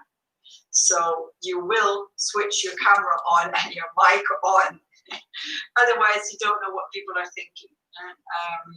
So you do need that. All right. And as to feedback, I don't know how how you did this and how you took on the role of observer. But this is quite important as well, to really try and notice the smaller things here. Some people are nicer to talk to than others because they encourage you to carry on, and some really do not. Yeah? So try to also take this seriously, and maybe also maybe you want to try this type of thing. So the things we look at in class, you want to try them out in your real life, in private life, in conversations, and maybe behave badly sometimes to see what impact that has. So do the wrong thing. Yeah. Okay. I'd like to. So this was active listening. To listen is an action verb, right? And I'd like to move on to talking. To talk or not to talk is the title of the next part. And the first thing is talking with words, so using words, so communicating verbally is the first thing. And there are actually 3 things I focus on that you can also find in the course book. There are 3 things that matter here. One is the message you want to carry across, the message you want to convey. What is it that you really want to say? This is one thing. Obviously, if you're just having a quick small talk conversation, you don't really have that. But if you're thinking more towards like a meeting or a negotiation or a discussion, something like this, then you should have some kind of core message there. Now, if you don't know what it is, the others won't pick up on it either. Yeah? So maybe you found yourself in conversations at some point where you're like telling a story to your parents, to your siblings or whatever, your partner, and you tell this and you're carrying on. And so at some point they say, yeah, okay, so why are you telling me this? Yeah. So this is when apparently it's not very clear what you actually want to say, that it's not clear for the other people what your opinion is about something, for instance. Yeah. So content-wise, the core message you want to convey, what is it? You have to know for yourself. The second part is, the structure. How do you bring this input? How do you bring this content? Let me just roll this line down a little because I'm blinded by the sun. Right, okay. So how do you bring content that is sometimes hard to bring? Yeah? And I want to especially concentrate also on bringing bad news or bringing things that are not as positive as you would want them to be. For instance, if you're defending a certain choice within your organization, Hey Celine, how are you? You're holding a team meeting and you want to decide one of two options. Thank you, you too. And you're discussing the pros and the contras of both options. Then potentially, probably, you'll be favoring one of the options there. Yeah, and that does not mean that the option you want to go for is positive all the way through and has only advantages. Usually every option also has disadvantages. But if you want to defend option A, what you want to do is you want to kind of sandwich the contrasts, the disadvantages in between the advantages. Yeah? That's what you want to do. Yeah? Definitely not done is end with negative things, end with arguments that do not defend your choice, the one you want to go for. If you end with the negative bits, then those are the ones that will linger on in other people's minds. So this is not good for your cause. Yeah? You can read an example in your course book. So where you have the same input, actually exactly the same lines, the same content, but brought in a different structure, and you will immediately see the impact that has. The third point, so you had core message, you had the structure, yeah? And the third thing is use your words wisely, yeah? Because you can use synonyms for things that have actually objectively the same meaning, but have a different connotation. So you want to go for positive associations rather than negative ones. So if you look in your course book on, for me it's page 21, but I'm not sure if it's the same page for you guys. You see the like a table with two columns where the first word on the left is influence. You see that? Right. Yeah, okay. So you have two columns there. Right. You have to match the words that go together. Yeah? And I think everybody will feel which of the two I'm 21. is the one with the positive connotation and which has a negative connotation. Yeah? Or See on page you will 21. associate with rather negative ideas. Yeah, you can have a look at that in a minute. So bear with me. If this is an important thing to remember, it's an interesting tip, I think. If you still have to bring things that are basically negative, then obviously you shouldn't be beating about the bush. You shouldn't be using euphemisms and diminutives. Don't do that, because then you come across as not very serious. Or it's as if what you're talking about is a laughing matter. And maybe some people might even feel offended if you do that. So you have to choose wisely how you bring something. But if you really have to bring something that is basically negative and you can't turn around, an idea is to actually name the absence of the positive instead of literally naming the negative bits. Yeah? Mhm. I have some examples in your course book there as well. When, for instance, someone's applying for a job, applying for a position Yes. or promotion or whatever, you can simply, the idea is you don't fit here. You don't fit in this team. You don't fit in this organization. This is, plain bad news, right? This is quite hard, quite direct. You can change that, the impact of this a little bit, of this bad news, by saying something like, you do not have the most suitable profile for this position, or you are not the best candidate for this team. And you're basically saying the same thing, but it's less direct, it's less hard, and therefore it's easier to accept for the other person. Yeah. So you name the absence of the positive instead of really literally naming the bad thing. Yeah. So this is something you might want to remember and try out if you're in a situation where this applies. Yeah. So being clear is one thing. You can be very clear, and you can also be more gentle in how you bring a message across. You have to determine, based on the context, especially the other person, so the other party involved, the relationship you have with this person, and the objectives you have right here and now, or possibly more long term. You have to take those into account as well. If, for instance, I give you a very easy example. Yeah, if you're dealing with a customer who has refrained from paying on time, right?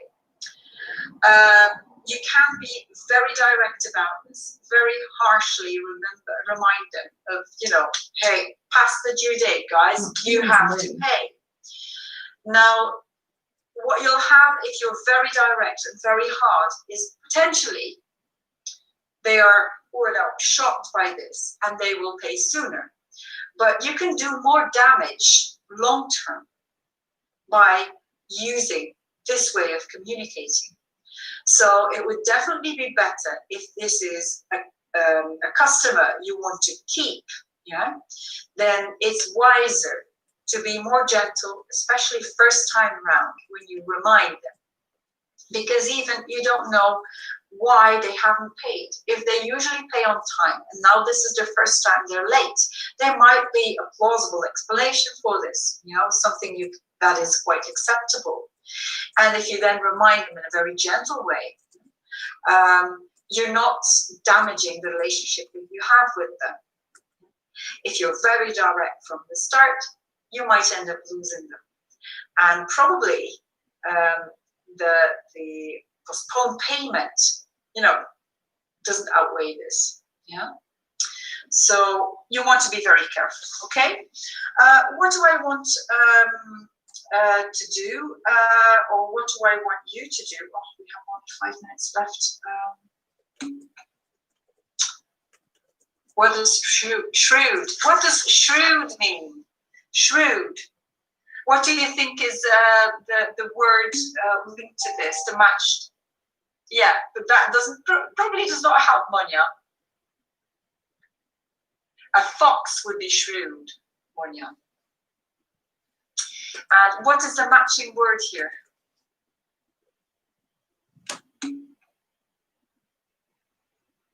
What's the matching word, guys? So I was going to put you in breakout rooms, groups, but we don't seem to have much time left to do this if I want to end on time. So we'll be doing this together instead. Switch on your mic if you're talking. Switch on your camera. Tell me, give me a match on the positive association, negative connotation there. Maurits, give me one, please.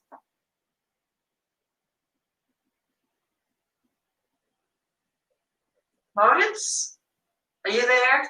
Yes. Okay.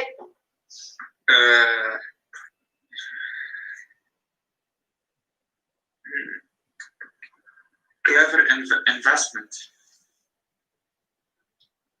No. Okay. It's about the same thing. They mean the same. Okay. You can indeed make that combination of words here. Of course you can. Okay. Risk and challenge. Risk and challenge, yes. And which one is the positive one? Challenge. A challenge, yeah. Challenge is the positive one. Indeed, yeah. That's how this works, yeah. Okay. Okay. Manya, have you figured out what would be matched to shrewd?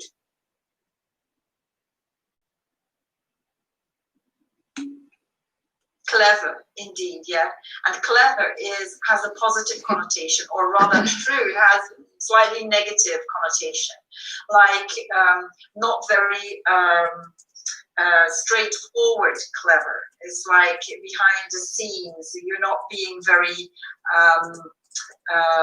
upright, very honest about this, yeah? A bit different. Chiara, can you pick another combination here, another match?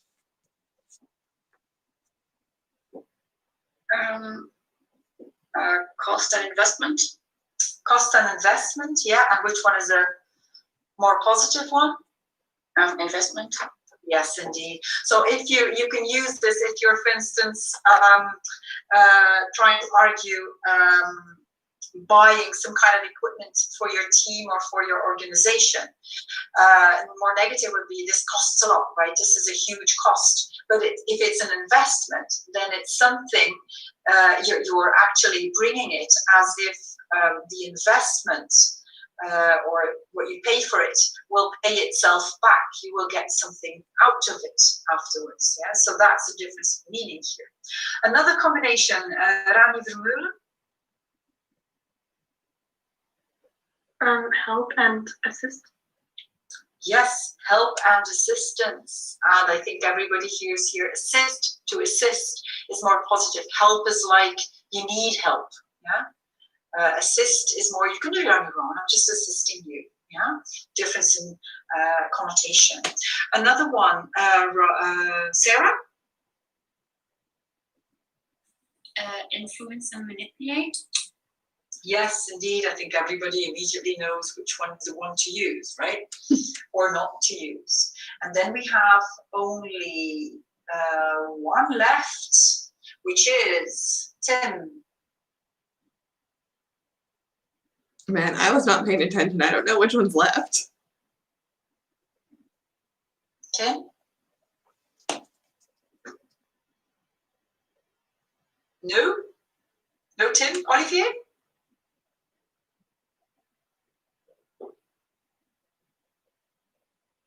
Olivier?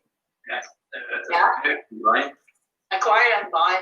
And you will recognize this from acquisitions. An acquisition is when a company buys another company. Well, in really simple terms, but we'll look into that a bit later on in English as well. More into detail. Acquire has a more positive connotation than to buy. All right, so this was an easy exercise, right? You can read through the other examples yourself with the sandwich method I talked about.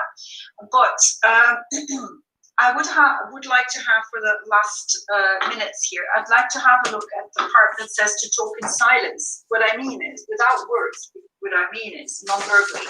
And I'd like to point out something that I think I mentioned before to you, that if, so when you're communicating, you use both. You have verbal communication and non-verbal communication. Because of that natural combination, I also want you to use your camera here because it's easier to convey non-verbal communication if you can see someone. And even if we do this here in this online session, is very limited, yeah? But better than no camera here, no video material. Now, if you have verbal and non-verbal communication and they contradict each other, so they convey another feeling, another idea, another message, then the one that wins is the non-verbal one.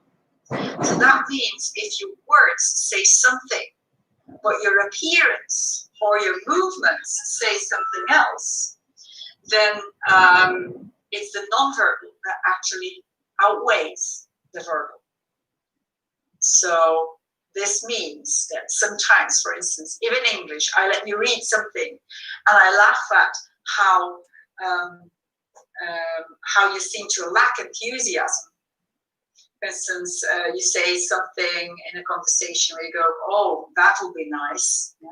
So the words say that you think this is nice, but if your tone of voice does the opposite, people do not believe you. And it's like, oh, that would be nice. Really? Hey, I'm being serious here. Oh, that would be nice. Yeah. This is the nonverbal tone of voice and stress pattern. Now this is the same as the words I'm using. If it's not the same, the nonverbal outweighs and people don't believe you. Now, can you give me other ideas? So you have some space there to write a few things down. What do you think could support or nullify your actual words? Apart from the one I've already given you. So your tone of voice can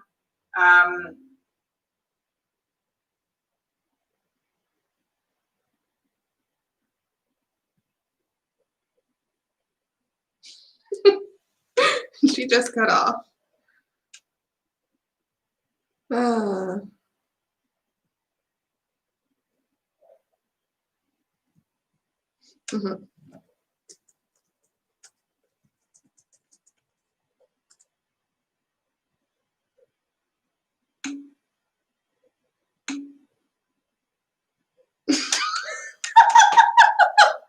Somebody just wrote rest in peace in the chat.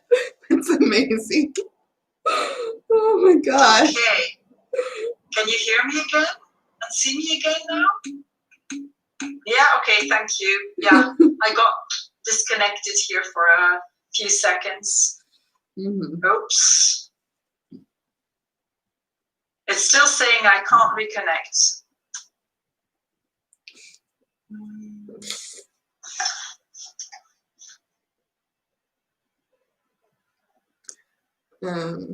Okay. Class needs to be over. I think everything is okay again. Okay, so someone give me an idea. What could nullify or support? What else do you have in mind? And gestures. Hand gestures, yes, indeed. That can support or do the opposite. That's right. What else? Any nonverbal communication that you would do with your body or your head, for example? Yeah, so any movements that you do, your posture as well. Yeah, indeed. Even just simply how you sit at the table when you're in a meeting, for instance. If you like lean back and you cross your arms, like, okay, what do you have to say? You tell me, but I'm not open for any suggestions, really. This is what you convey, even just by sitting there in some way. Or if, for instance, in a discussion, you're like leaning forward over the table. It's like a bit of a battle position, a battle posture that you're taking. So this is not something you want to do, probably. What else? Where you are looking, like looking in the eyes, or because if you look away, it's always bad. If you look away, it's like you're not. Yeah. You're not what? Yeah. Interested. You're just not interested in the conversation. Yeah. Either you're not interested, or you're not being honest, and you're afraid of looking in the eye because you think that people will notice that you're not being honest, or you're kind of, not really very clear, or it could convey that you're feeling insecure, that you're not certain, that you're not confident enough. Yeah? You have the same with a tone of voice, actually, yeah? Or volume. If you speak very low volume, maybe that's also because you're insecure. If you use a rising tone, you're not sure. I see that, or I hear that a lot in classes where I ask something and a student will answer me and they answer. And if you normally give an answer, that is a statement, right? And a statement is a normal sentence which you put down towards the end. Yeah? But if you take on a rising tone, what you're actually doing is asking a question, because rising tones are typical for questions. So if you do that when you make a statement, you're questioning yourself. You're telling me that you're not sure if your answer is correct. Yeah, we'll come across that again. And then there's one more thing that I'm sure everybody's thought about is your facial expression. Like, oh, that's interesting. Like, I'm very surprised. This is weird. Yeah, or really, I don't believe you. If you sometimes frown or whatever, or you pull faces, that might contradict what you're actually saying. Okay? All right. I'd say please read through these 3 pages. They're basically the same as what I've said, but give you some more examples. Yeah, so I'd like you to read through that, because whatever we do, so we're not doing exercises only on this, yeah. But next week I'd like to start with some typical situations in which you need to be assertive, and all of what we've done before just is also used in these contexts, right? So I'm not doing separate exercises on this, but this will be part of the exercises in a specific context we deal with in the upcoming classes, all right? But do have a look, please read through this, so you're reminded also potentially, if you haven't looked before, at previous pages, because all of this comes back in the next exercises, role plays as well. All right. Thank you for joining. My apologies for keeping you here 5 minutes longer. Thank you once again, Anna and Rani, for stepping up as class representatives. You won't be sorry about that. And everybody should give you a huge thank you for doing this. And I'll be happy to see you again next Monday or Wednesday. And don't forget the English test tomorrow afternoon online. Okay, bye. Bye-bye.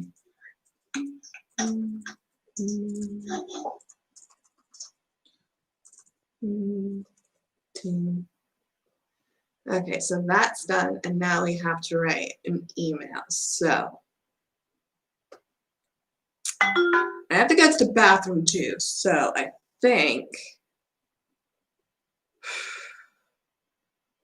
we're gonna take a bathroom break, and then I'll work on the email, because the email's in Dutch and it's gonna take me longer than what it normally would, because Dutch. So be right back, and let's not die.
Okay. Hey, we're back, everybody.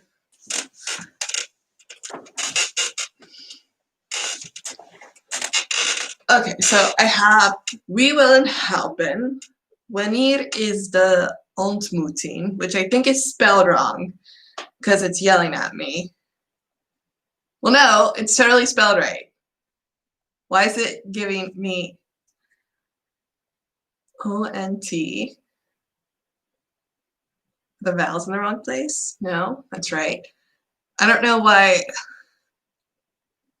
It's so weird. I'm on this system and it's correcting my Dutch from like the English POV. Okay. Mogen we de papieren hebben om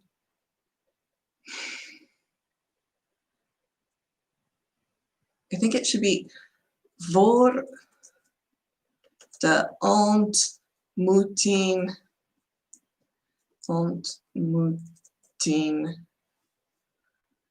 om te lezen, I think. Here, we're going to send this to my little partner now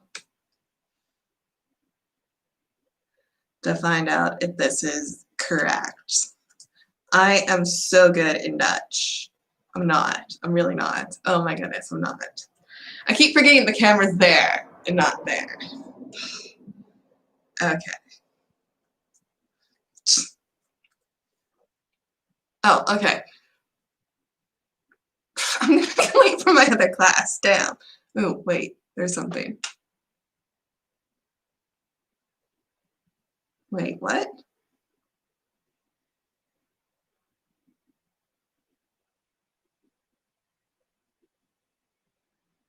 Okay, I hope you of the lesson from going back to Code Red in higher education. That means we can't, online lessons, we hope.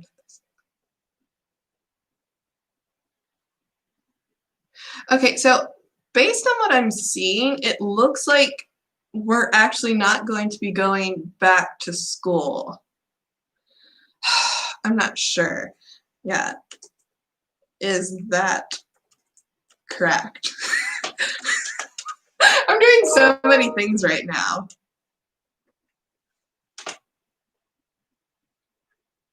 Oh, I just got an email.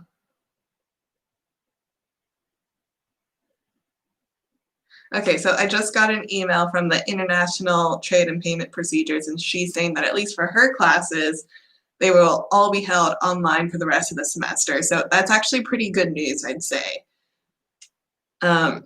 The only thing is that all the other teachers need to get on board with that, otherwise it's just confusing. Because if some teachers have them online. Okay.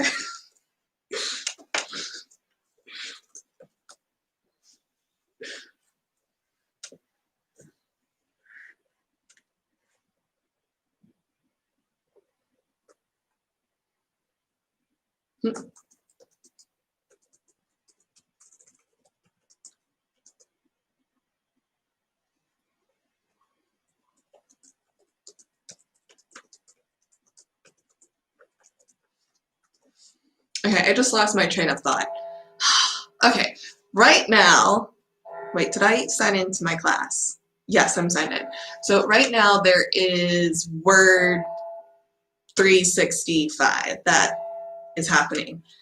And I'm also sending an email to the people because the one girl and I are going to be working for the class representative stuff, and apparently my Dutch just sucks because she said that she'd send it to me, or she'd send the email to the people, but I think that we still both need to send an email. I'm not sure. And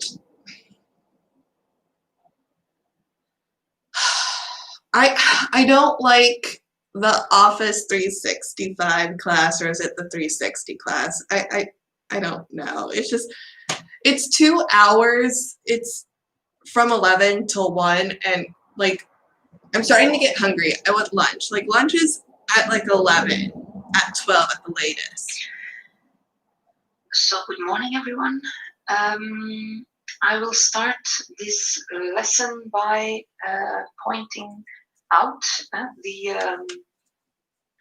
announcement I just put in the Toledo course regarding the remainder of all the lessons. So we will keep on teaching you online, also because there are a lot of international students in this course.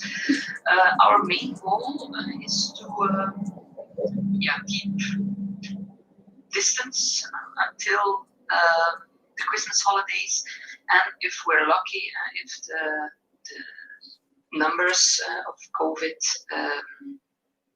are staying in the same way they are now, so if they're going down, then we hope we will be able to organize the exams on campus, because last exam period, which was in June, we had to organize that online, and we know that that is a very stressful thing, not only for students but for teachers as well.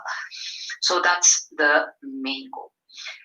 Okay, so for today's lesson, if you take a look at the reminder of the lessons that we still have 4 lessons, and there's still a lot of material to cover.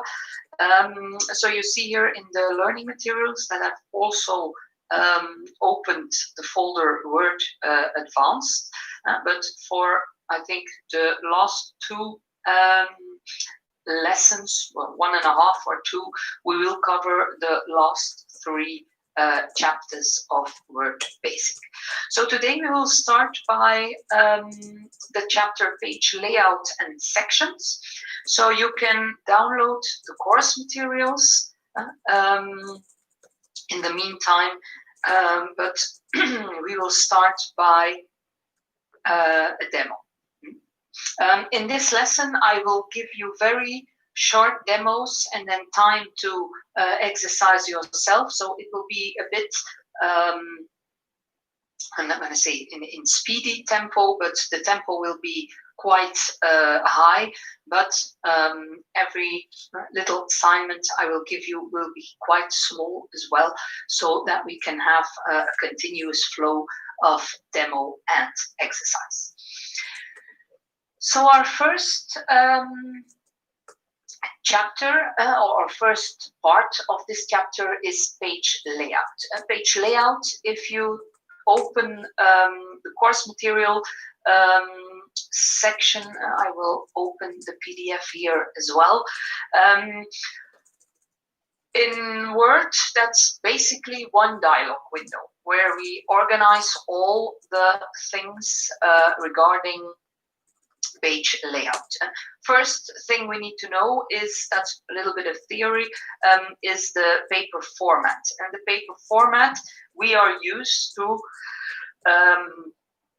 in Europe to work with an A4. You see here I'm moving my cursor around this format.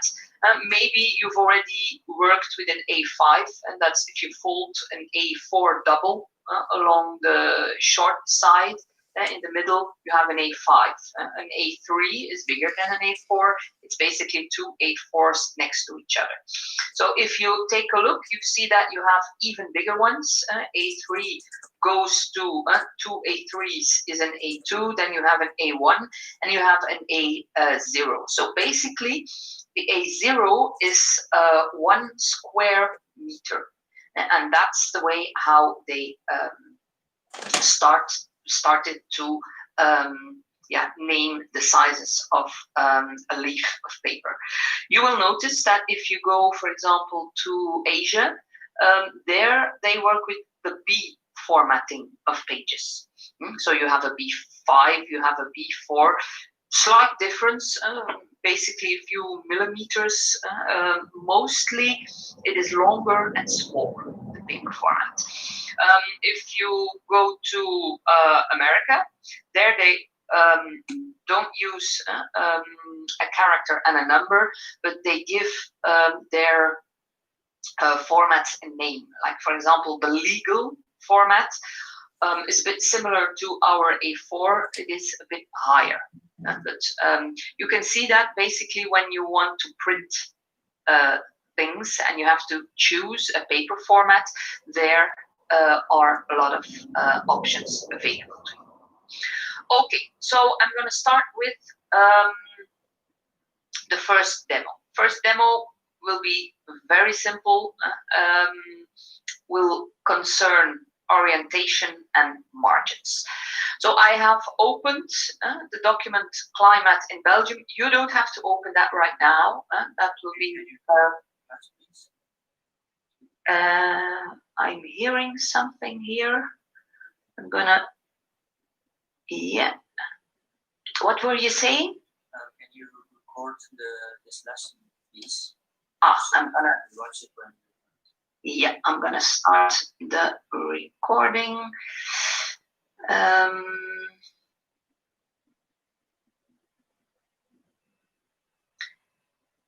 Okay, so the first demo will be concerning page orientation and margins. So you don't have to open that document yet. I will give you time for that in a minute.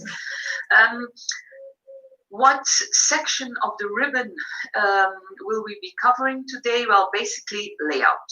So for the most lessons, we've been working here in the ribbon in the section home. You will notice that as of today, we will be working in layout. So basically page orientation, I think we all know that. That's one of the basic options in Word. You have your pages in portrait, and now I have changed them to landscape. Basically, when do you choose one or the other? That depends on your content. Like if you have columns, if you want to add images that are quite big or that you want to show quite big, it is better to work in landscape. So I'm going back to portrait now, and we will be talking about margins.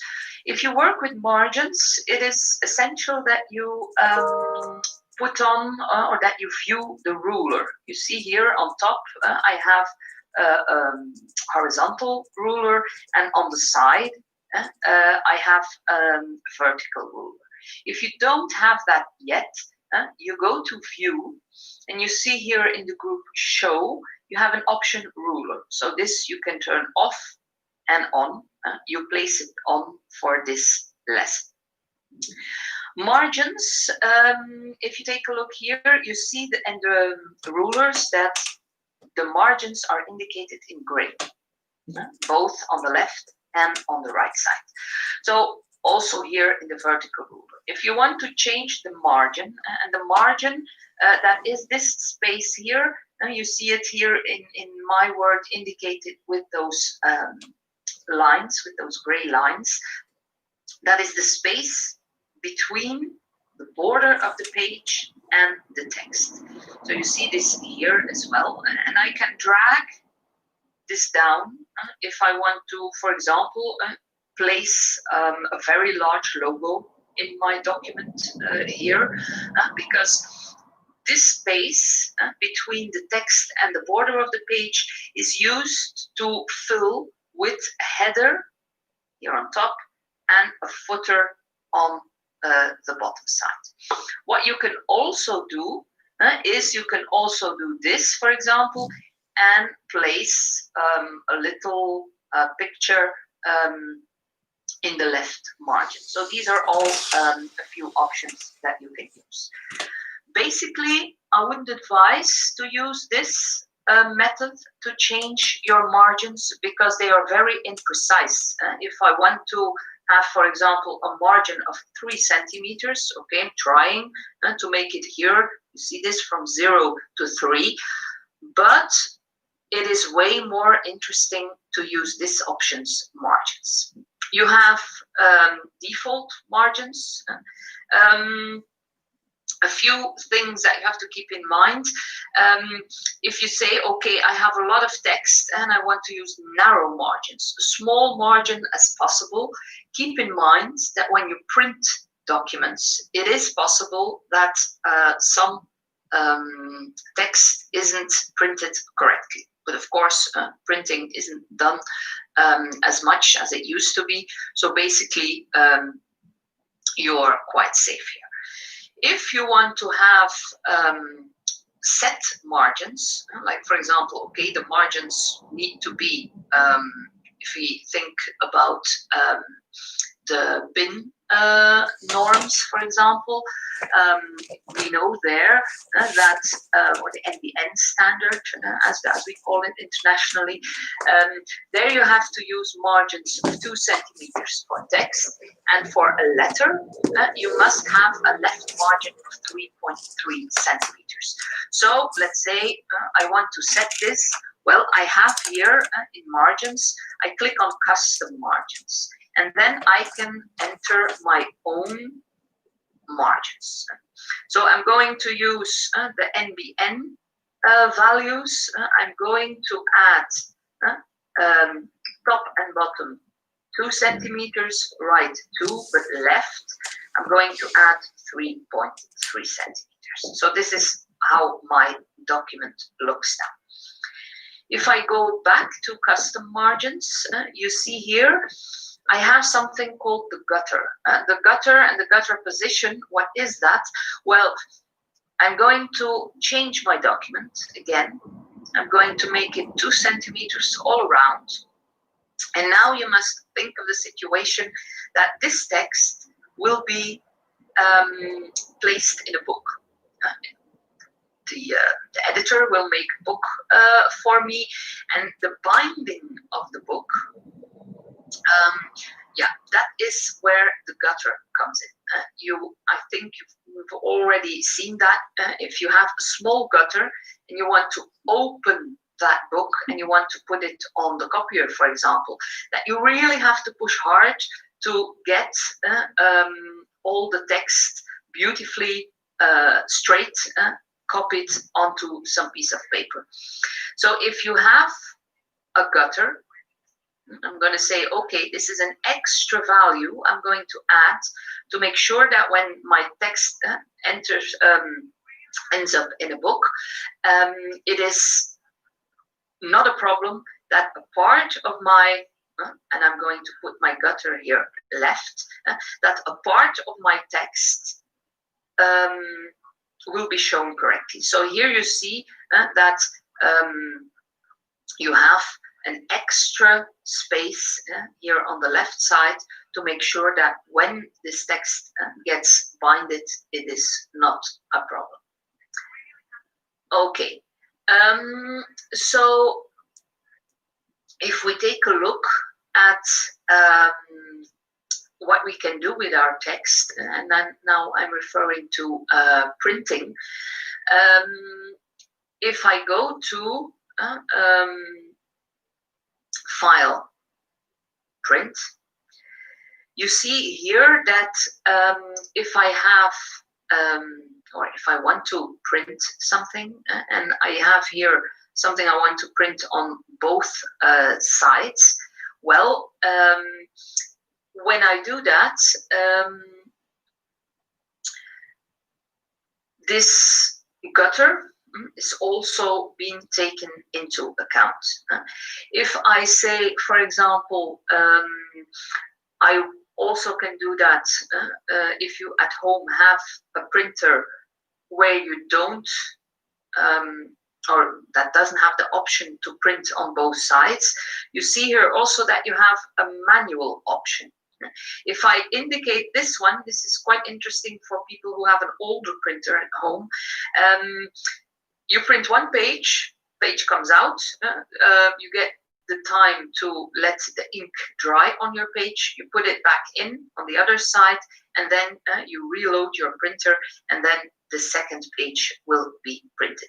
So basically, if you have a printer that doesn't support printing on both sides, you can do that manually. For example, a document of 4 pages, that is done quite rapidly. You don't have to print them page by page to do so. Why am I telling you this? Well, you also have, now I go back, in margins, you can also mirror your margins. Mirroring your margins means that you have the margins different on every page. So you see here, that is in pages, multiple pages, mirror margins. Then you can switch between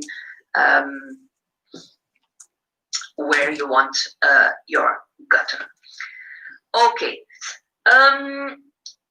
a few extra things, and then I'm going to let you make some, or show you some exercises. What happens a lot is that people want to center text on a page. Let's say, for example, we will see in a minute that you can make a front page of your document, but think now, okay, I want to do that manually, so I want a completely new page.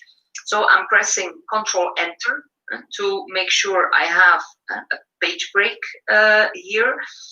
Now I'm going to zoom out, and that you see my complete page, my new complete first page. I see. So if I go here to this, I'm going to add here title of my paper. Of course, now that I've zoomed out, I'm gonna put it a bit bigger here. Awesome. It's a bit too big. Okay, let's say this one. Now I want this title centered. We all know if you want to center horizontally, so that means in this line I want to make sure it is centered horizontally. I can click this and it's horizontally centered. Yes. If I want to center it vertically, which means this title should be ending up here somewhere. I know what a lot of students do is this, and it's somewhere in the middle. Like this one is a bit too way down, and if I take a look at this, it's a bit much up. So there is a way to do that easily. I know people start to work on the paragraphs then and changing that, but there is basically no need for that. If you go to layout and you go to your page setup, this window, I don't know if you've noticed, has 4 tabs. For the margins, we worked in this one. If I go to the tab layout, I have here a section page vertical alignment. You see every page in Word basically has the setting top. Now I can choose center, and my title is centered, correctly centered. Yeah, without but this other page centered as well. fussing about and entering and changing the size of your paragraphs to get it all right. So this is basically the way how to do it. Another option is at this page, at the layout page, is line numbers. So I will show you what happens. If I add line numbers and I say, okay, just the basic setting, you see what happens in your document. Oh, that's your nifty. document is shown with line numbers. It's like, I know this stuff, I just don't remember it. For reviewing documents. If you have people who want to change something or have to review documents, they can say, okay, there is a typo in line 19, for example. Basically, this isn't a very, let's say, nice view. What is done mostly is you can also group. If I change the setting here to count by 5, then you see what happens. Then I get a number at every 5 lines. It always starts at line 1. This is line 1, the climate in Belgium. You can't change that by saying, okay, basically this is my first line, I'm going to put my cursor there and enter it. That is not possible. Okay, and then for the last thing that we need to review is still on the layout page. You have here next to line numbers, borders. Borders is very interesting if you work with online documents. You have the possibility to add different kind of styles of borders. You see that in setting. You have different, that's basically the layout of a border. Standard default, it is set to none. Then I can choose. Let's say I'm going to make a box with a shadow. I'm going to choose the style, a full line. I'm going to add a color. Going to make it a bit bigger, Awesome. 1 point. And then you see here, I have 4 buttons. I can delete, like for example, this one, so that I have a box with no line on top. Cool. And then, very important option, where do you want to apply it to? You see here, if I take this setting, whole document, my 3 pages will have that border. If I have this section, that means this section, that is where your cursor is standing. My cursor, for the moment, is standing on the 2nd page. And I have here, or this section, I have only 1 section. Sections will be viewed later in the course, but I will just show you that there, basically for this document, there is no difference between whole document and this section, because we only have 1 section. First page, I'm going to take a look at this, and this is my result. If I go back, you see here that my line goes up all the way to the top of my page border. If I change that, and for example, I add my top line again, then I have a nice border. Yep. Okay, what else can we do? I'm going to apply this now to the whole document. So basically you see here that the setting is box. I'm going to change that to shadow again. I'm going to apply that to the whole document. And now if we take a look, we see that I will answer the questions in a minute because I'm nearly finished with that. You see that I indeed have a box. All my pages are shown with a border. Yeah. There's one thing that you have here, and that is you have an options setting. Options means I can change the position of my border. Do I want it to be, or does my border have to be more on the outside or more on the inside? And there are 2 things that I can do. You see here that I have distances that I can set, and I can also this class is so show hard. a certain measurement. The distances that I'm setting here are, or is this the distance from the text? So I'm going to show you with my cursor.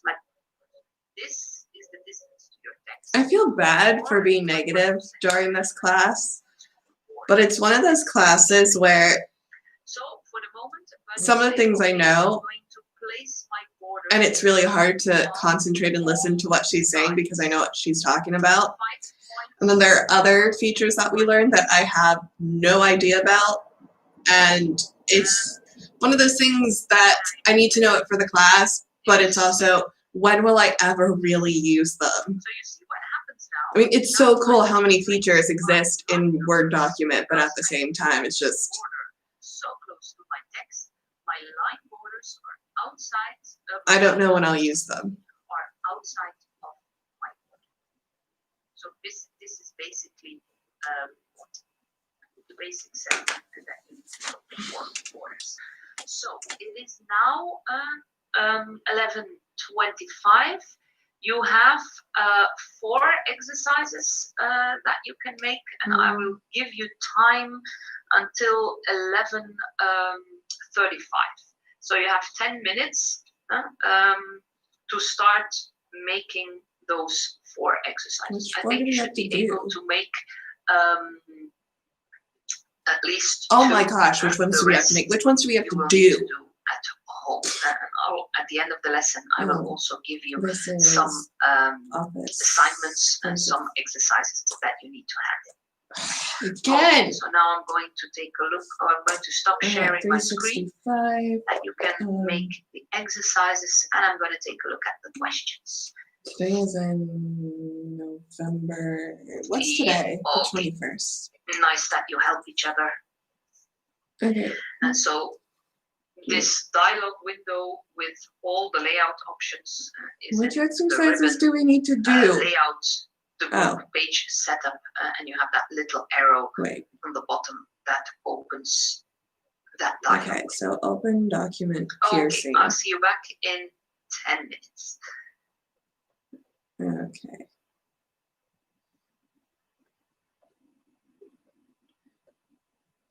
Enable editing. So I get to edit a document, the piercing document, and I have to set the top, left, and right margin on 2 centimeters, and then the left margin on 3 centimeters, and then save the document as solution. Okay, so go to layout.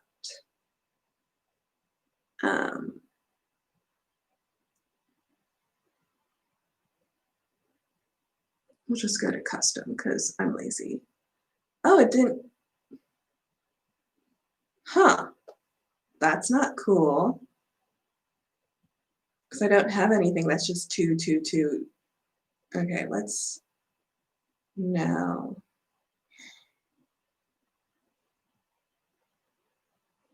Okay, there we go. Now it opened up a dialog thing. Okay, so top is 2. Left and right is 2. Oh, I had such a hard time with this class last week because I could not get the documents to look like what she was doing online, and I was freaking out, and I just did not understand what the hell I was doing wrong. And it turns out the issue was that the fact that my computer, because it's normal, wasn't set to metric. And so now that the ruler is set to metric, things are fine. But still, man, that was annoying. File, save as. Where did save as go? Okay. This is Pearson Solutions. Solution. Okay, that's done. See, and so I wasted all this time the other day trying to just fight with the program because of a ruler. Because y'all use the metric system. Okay. Exercise page layout and solution 02. Am I supposed to? Okay. Okay, so I just need an empty document. Word. Okay, so I have to type.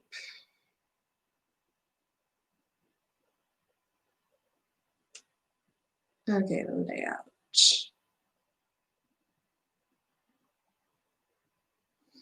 Okay, so I have to do a quote, and the quote is, in a world built on violence,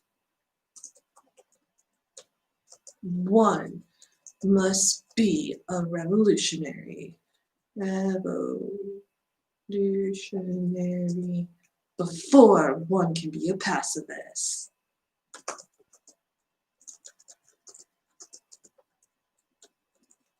Okay, so there's my sentence.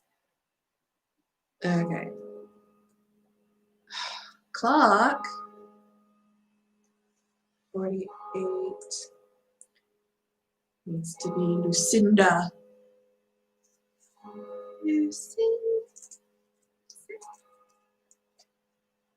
Oh, I may not have that. Why didn't I have that? Did I not? Oh, it's not it's Lucida. I did not know that. Okay, there we go. It's that. And see, now that doesn't look like this. Okay, it's okay. It's okay. Let's go to layout. We need to do orientation. It needs to be in landscape. Have that. And then it needs to be vertical and horizontally centered. So we have that centered, and then she just showed us, but how did she center it the other way? I think it was here. Oh, center. Okay. And then what?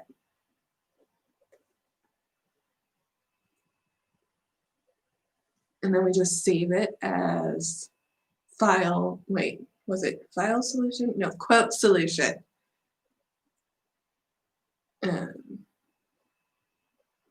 Quote solution. Solution.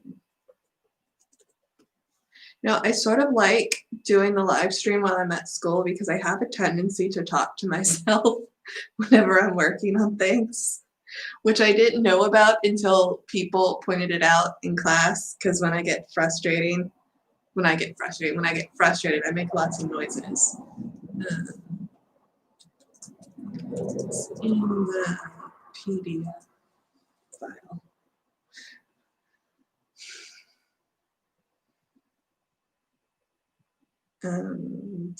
Learning materials, page layout, and sections.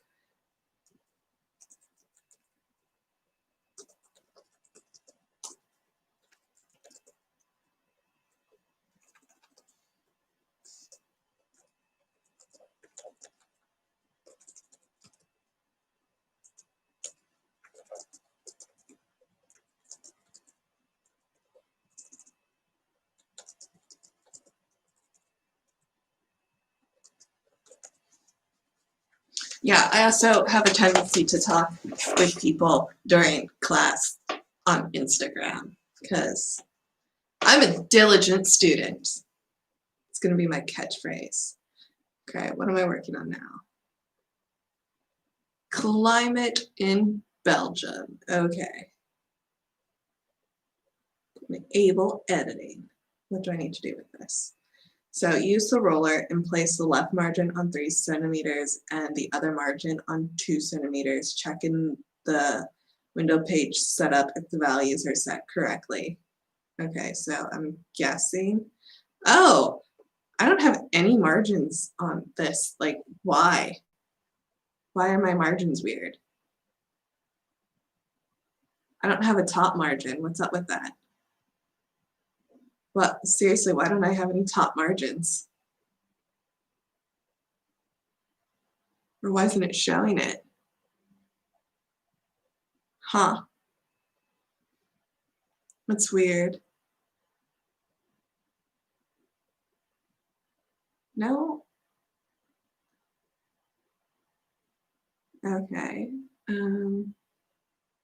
Oh, it's probably because I got rid of them. Oh, yeah. You know, in Word, if you click between the pages, you can get rid of the space between them because it's really annoying sometimes. And now I don't have a margin here. Oh, it's because my cursor wasn't there. Okay, so left margin 3. Hello. Okay, 3. And all the other margins too. Okay, so come here. Come here.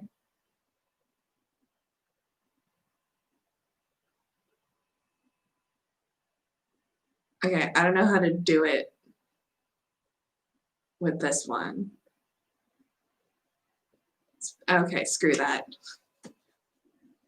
It's too difficult to do it manually.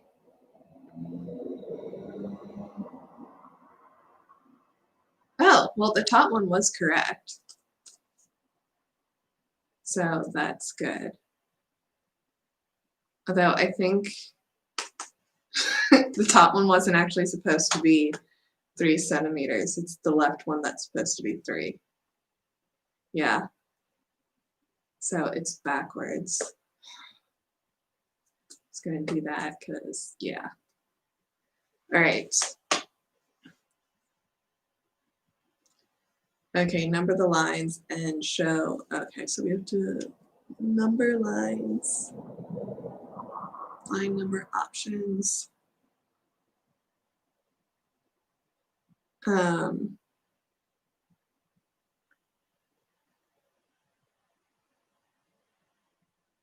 count by 5. Okay, that's done.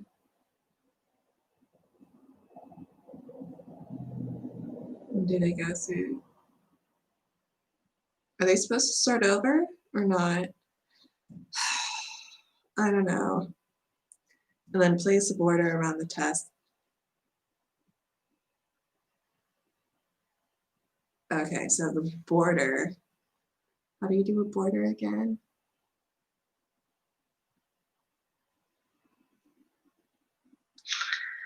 So I've started the recording again.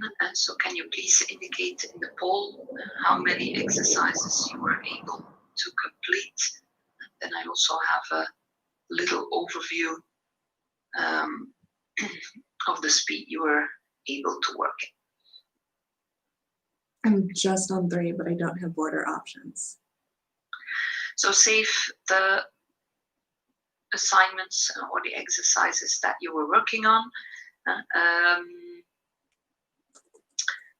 In the meantime, I did 2 things. The recording, the first part of the recording, I put a title next to it so that you know what the topic of the recording is. And secondly, I published 2 assignments regarding this chapter. So you'll need to hand in exercise 3 and 6 for the next part of this chapter. Okay, so can you please all stop making your exercises, enter in the poll, and then we can continue with the demo again before I let you make some more exercises. Okay, so I guess we're just not finishing this. Cool. Yes, Randy, you can put on your microphone as well if you want to ask a question. So maybe first, Randy, you can turn on your microphone and ask your question. Who's she talking How did you do to put the borders inside, put the line number outside the borders? Yes, so the line number, I'm gonna start sharing my screen first, because otherwise you won't be able to see it. Okay, so if I go back to my Word document, if I go to that window, page setup, the 3rd tab, layout, I have the 2 options here. Line numbers, you see there aren't a lot of options that I can set for the line numbers. I do have here a position, but I didn't use that before. So basically, the way that the border is placed right now is only done by property that I'm using here with the borders.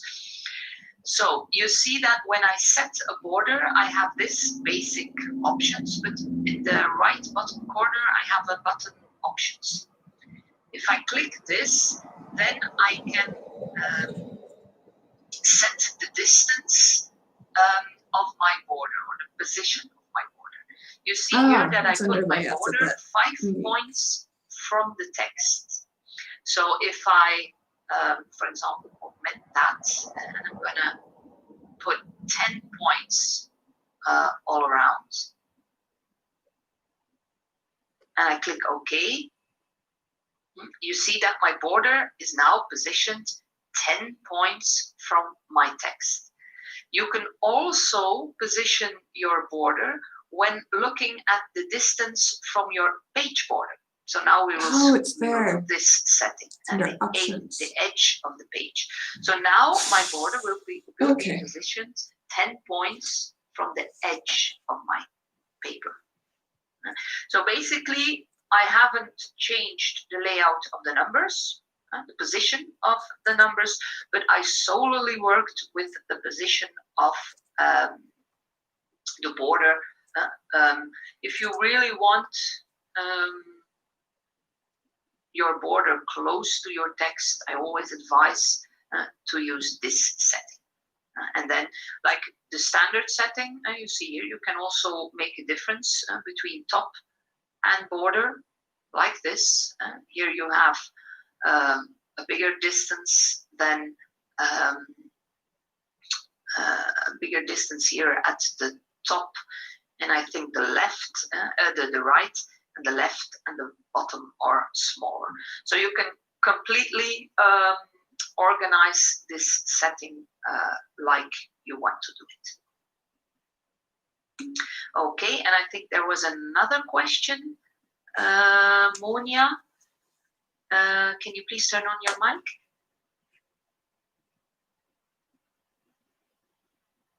So I'm going to stop the poll.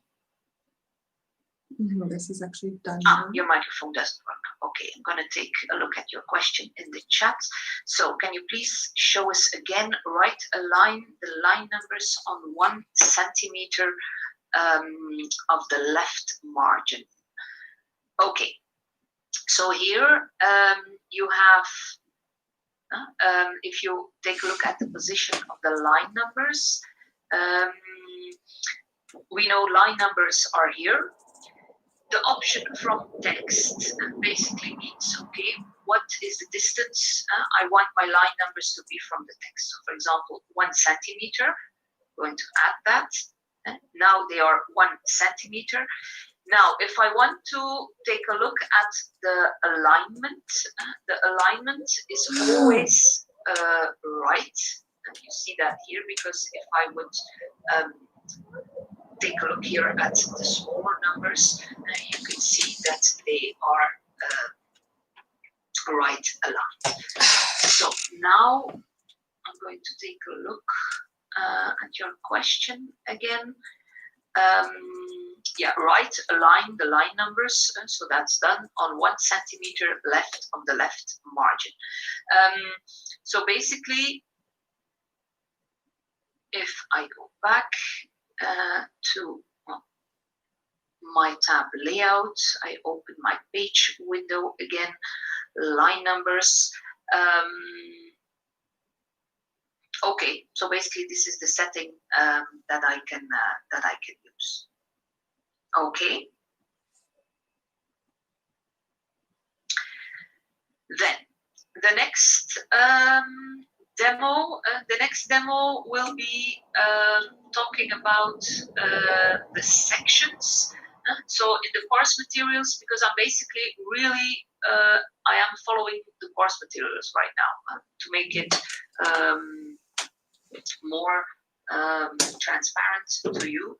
So I am really following the course materials. Yay. So the part sections. Now it's getting interesting. What are sections in a Word document? Well, you add a section because in a document you want a different layout. That's why it is covered in the chapter layout. Meaning, if you take a look at the picture in the syllabus at the bottom of page 6, you see there that we have a document with 2 pages of text and then a big picture of a cow. Yep. And if you take a look at the page layout, you see that the first 2 are in landscape orientation and the cow is in portrait orientation. Yeah. That is one aspect of page layout. If you want to do that, you must use sections. You can't do that any other way. Okay. Another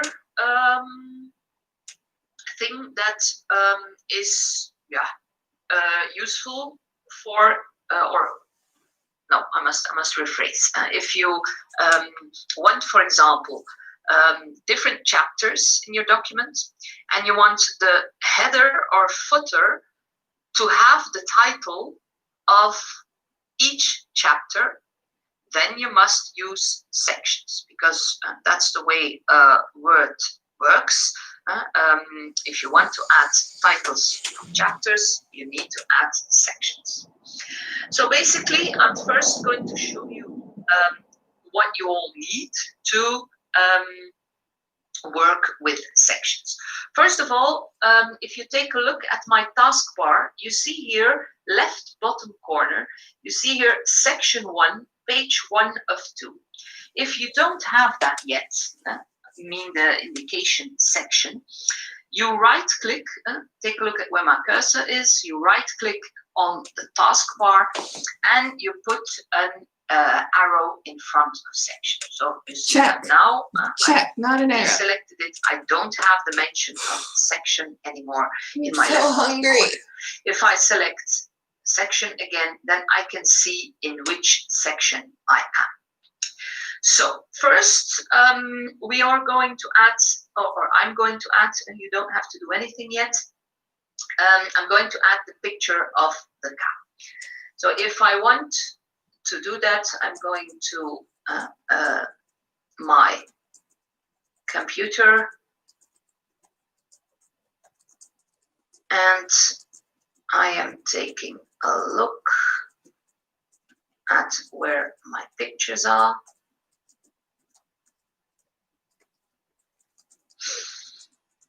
That is strange because, but they are in a zip file, probably. That's why it isn't working. Just a minute, I will take a look at my files and I will unzip them. Okay, I'm going to do that for the exercises of next chapter as well.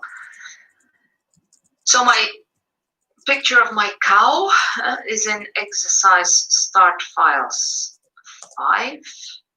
So I'm going to do that again.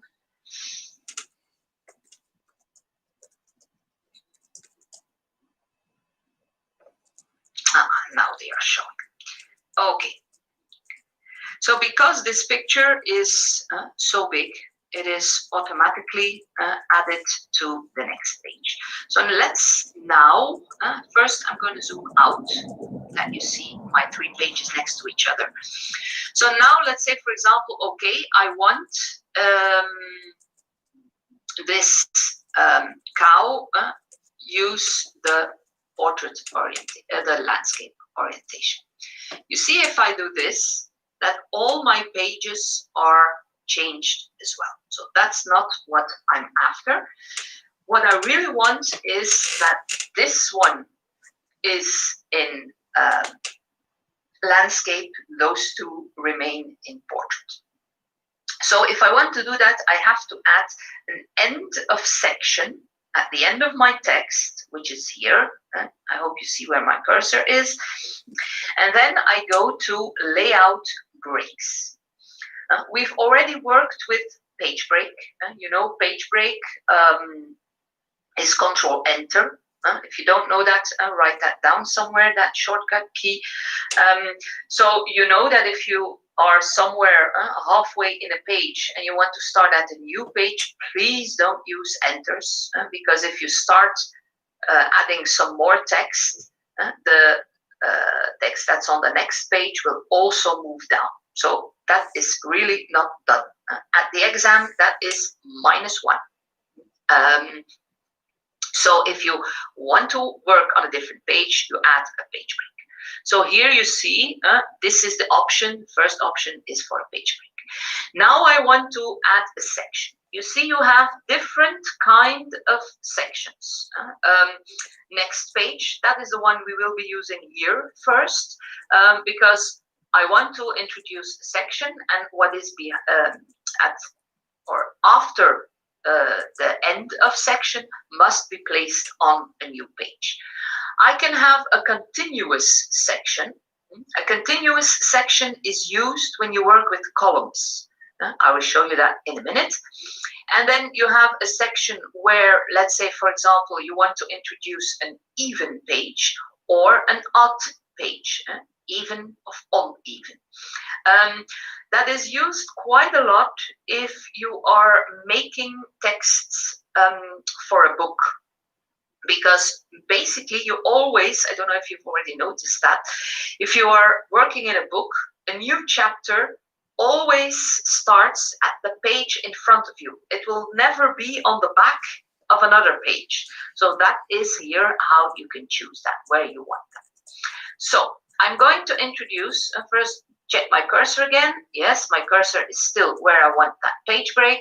I'm going to introduce an end of section. I'm going to show you by using my paragraph marks what happens to my documents. To my document. You see here that indeed a section break is added for next page. Now we take a look at the position of my cursor and the text here in the taskbar. I'm going to click here in the title, quality of milk. So my cursor is on the first page. You see I'm in section 1. If I click here on my image of the cow, you see that I am in section 2. Okay, so now what I can do, I am in section 2. I'm going to change the orientation of my page. And now you see that indeed my first 2 pages are still in landscape. I don't know what just happened. It was just last magic. picture, and now I can enlarge it a bit. No, that's a bit too big.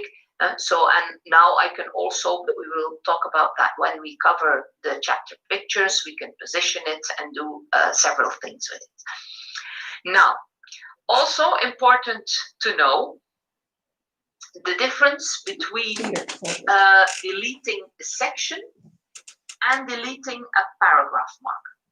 To show you that, I'm going to work in the second paragraph here, collection and transport.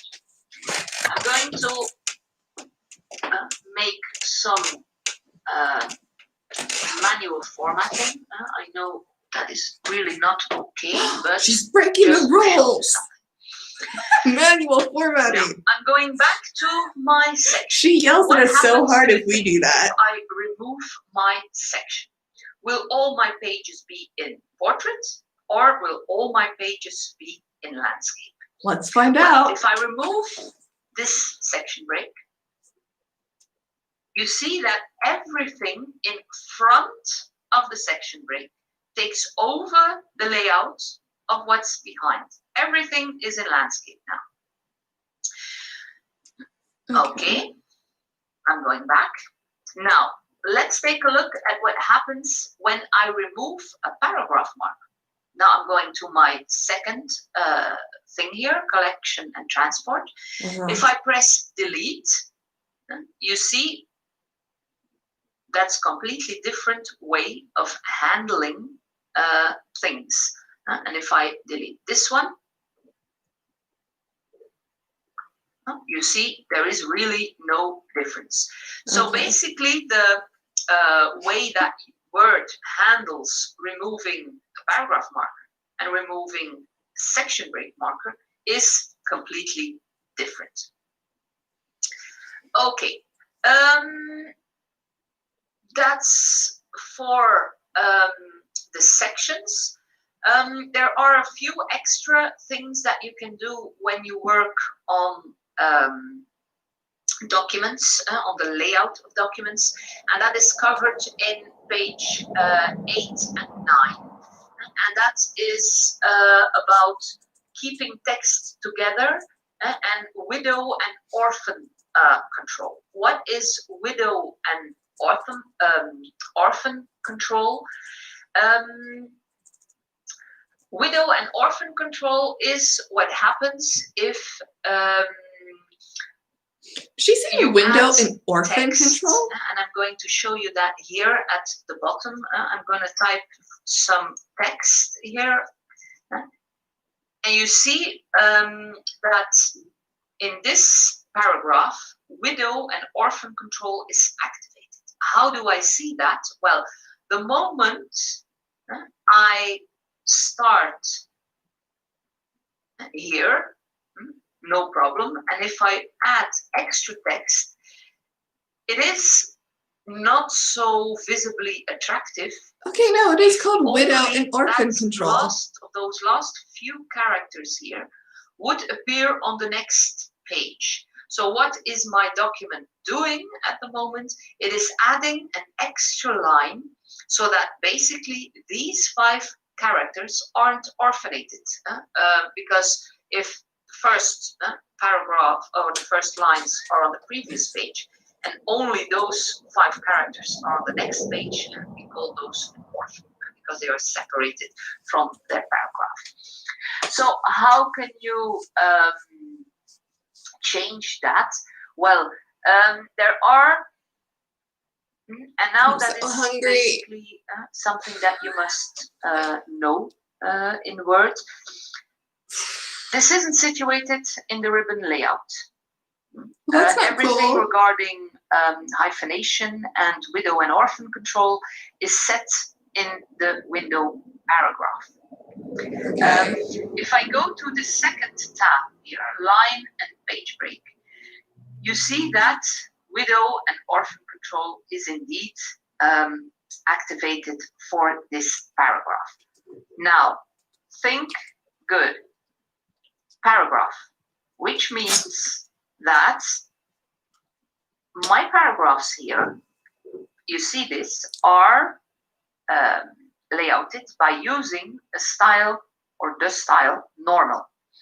If I take a look at my settings for my paragraph, for my style normal, and I go to paragraph, line and page breaks, you see that this is activated. So basically we don't, I'm going to say manage this setting by doing this for each paragraph individual. No, we are going to set this setting in the style that we are using. Okay, then keep with next. If you take a look here at that window, that is also an option. Keep with next. Why is that? Well, I'm going to try to simulate this as well, but I have to do it. No, I'm doing this wrong. I'm going to go back and for example, I'm going to add here some text. And now take a look at what happens. I have here production and 2 lines of text. If I would basically enter and add some text, you see now that I have some space here and the whole block has been moved to another page. How come? Well, the headings here, heading 2, is using the setting keep with next. If this setting isn't applied, this is why you should use styles whenever you're writing crap. Of your paragraph, production would be here. That's basically the whole point of everything she's saying right now. That is not nice. So we want to keep the title and the paragraph together. Well, if we would take a look at heading 2, and if I take a look at the paragraph settings of header 2, look what is indicated here, keep with next. Yep. So if I use this setting, both my title and my paragraph are kept together. At the bottom of page 8, there is an important reminder. Yep. Use for headings, always the heading styles, you already know that. The option keep with next is active by default. So you will see if you work with headings that is set automatically. Of course, at the exam, you will get an exercise where I've changed that and that you have to make sure that that happens. So keep that in mind. Here you see an example of where that keep with next. So the picture on top of page 9 shows you an example of where the title and the text is separated. And then the last thing before you can start working again is hyphenation. Hyphenation is explained in page 9 and 10. This is also something that is set in page layout. You have here breaks, you have the line numbers that we used. So if you click the options, line numbers, then you have that same action. And here you have a hyphenation. What is a hyphenation? Well, that is the way Word handles the separating of words at the end of a line. Let's say, for example, I have here And you can see that beautifully if you have a text that is not justified. If you have a text that is justified, you can't see that. But here, for example, I'm going to go and I'm going to enlarge that again. I'm going to go to the second page. You see here that I have a lot of space. Yep. And the word buildings apparently was too long to be put at this second line. So what did Word? Word put the word buildings on the next line. Now, if I say, you see here in my document that hyphenation is not on. I'm going to activate hyphenation. You see what happens. Word automatically separates or splits words at the end of a line. Of course, some mistakes can happen. I don't know. We should test that. And for the Dutch-speaking people, it's very simple to test that with some Dutch text. When you want to use that, well, it is always better to not use the automatic one, but the manual one, because then you have, I'm first going to put it on none again, and then on manual, because now you see I have a window that says, okay, where do you want your hyphenation? And I don't think that this is the right place. So I'm say, okay, I want it here.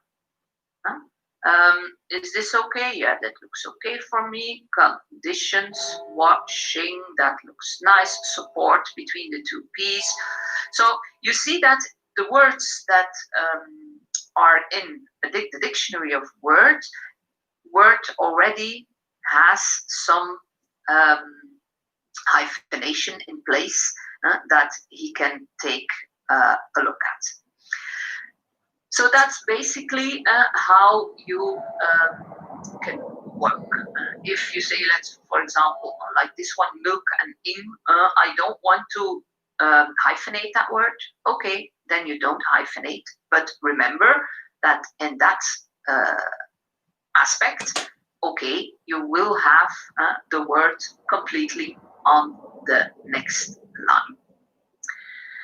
Okay.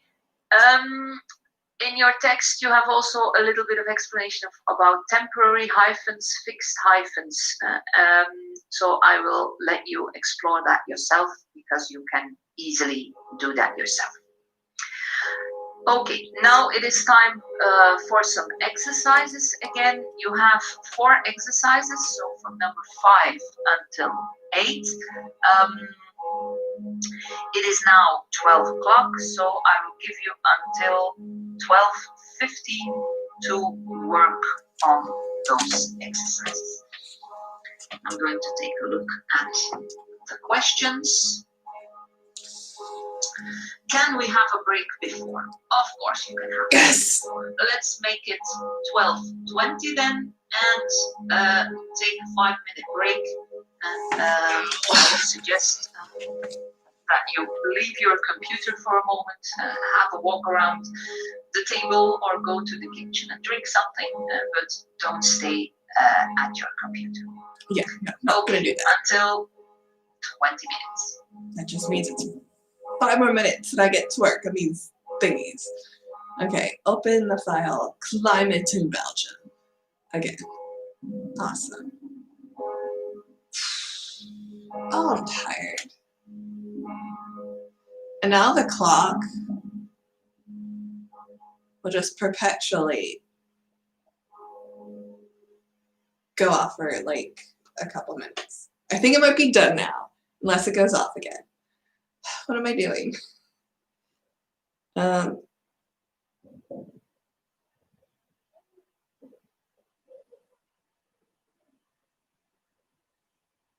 Okay, you know what? Actually, I don't. Oh, frick. 6 is mean. We have to turn in, wait, is this even number 5? Is this Solution 6. So, okay, yeah. So we have to turn in exercise 6, but in order to do exercise 6, you have to do exercise 5. I was going to skip it because I don't feel like doing it, but we have to turn in the next one. Okay, so open the file, climate in Belgium. Okay, it is open.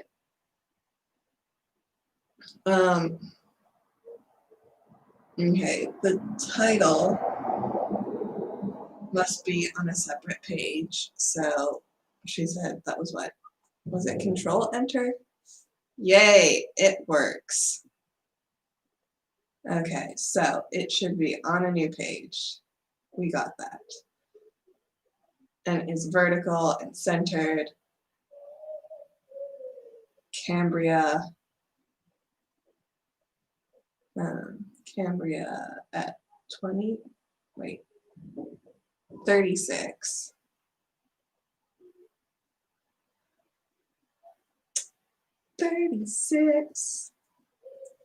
Cool. We want it centered. I'm going to go to layout. Where was the center in this again? Wait, no, that's not right. I'm going to go to layout. And we want to center it. Awesome. Cool. Wait.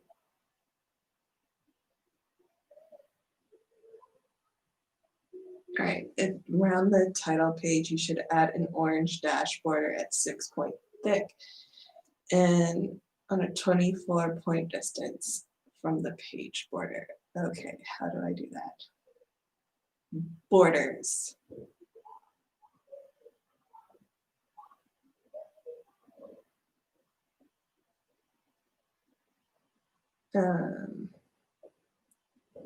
Really? 6 point? 6 point dashed orange border. Is that correct?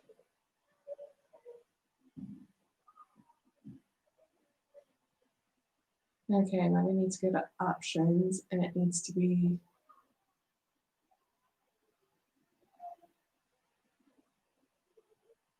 $24 points.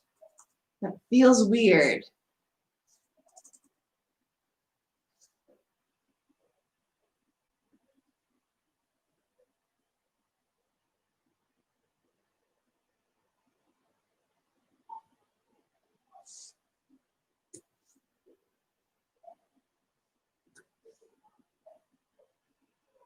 Okay. I feel like, oh wait. No, not, oh no, that's to the paragraph, but this is wrong because it's going to add it to all the sections and I just want to add it. Oh, okay.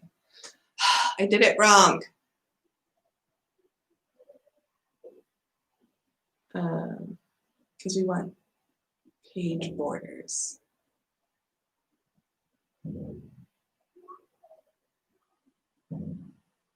Wait, where's my cursor? Yeah, my cursor is on the correct page. See, it's fighting with a document, and that's not fun. Who really wants to fight with a document? Is this considered dash? I call this dash. Okay. 24. And where's the distance of the page? End of page. She's not saying text, so that's what we're gonna do. It doesn't. That's not correct though. Okay, Control Z. Put my stupid cursor there. Did I not do it right? I need to think. I thought this would not take that much time. I was wrong. 6 points. And that still seems really, oh, it's because it reset. That's why. Here we go. Do not go to the, why is it going to the other pages? Okay. Let's not do that then.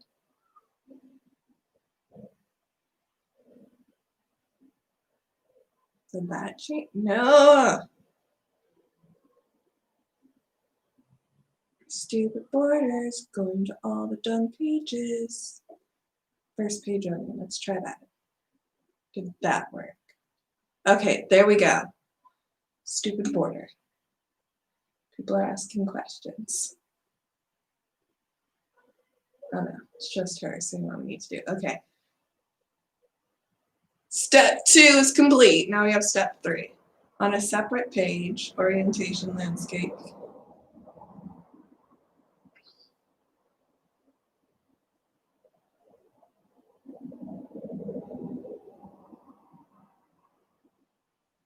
Okay, so wait.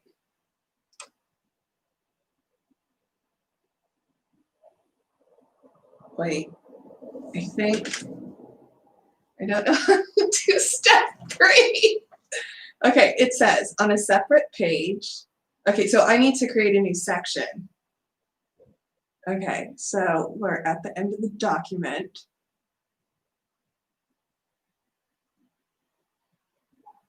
I think we want to do this thing. Okay, but then that added, why did that do that? Let's not do that. Okay, where's the option that she had where it shows, is it under home? Yes, we're going to show the paragraph crap. That should help. And we'll at least do that. We'll go to layout. Where's the stupid?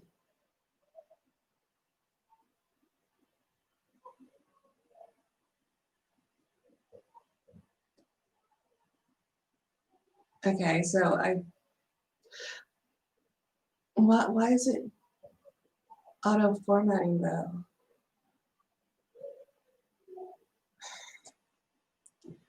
I hate my life. See, 2 hours of fighting with a stupid program. How to start a new section in Word.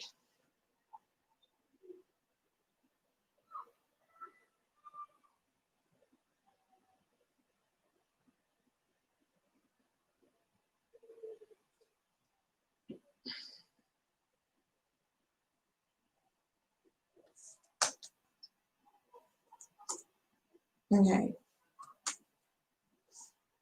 Okay, there we go. I think I started a new section. Oh, yes, I did. Awesome. I got the little page break. What do I need to do?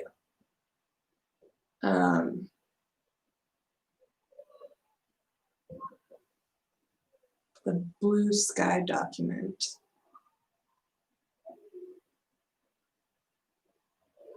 Okay, edit, copy.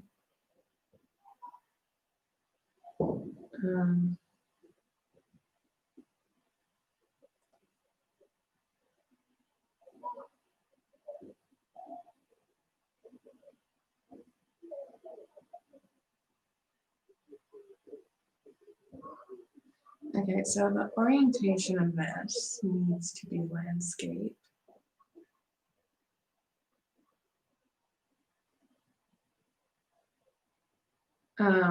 Yeah, that didn't work.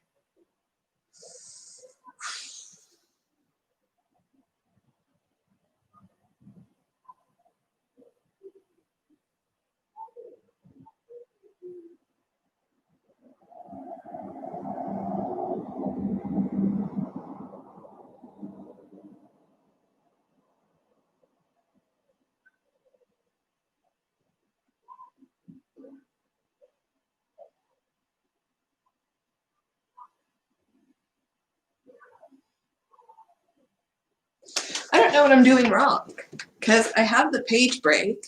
So if I set this page, this one page to landscape, The rest of them should not be in landscape.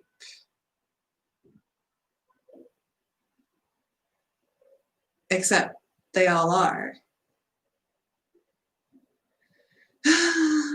This is why Google is your friend.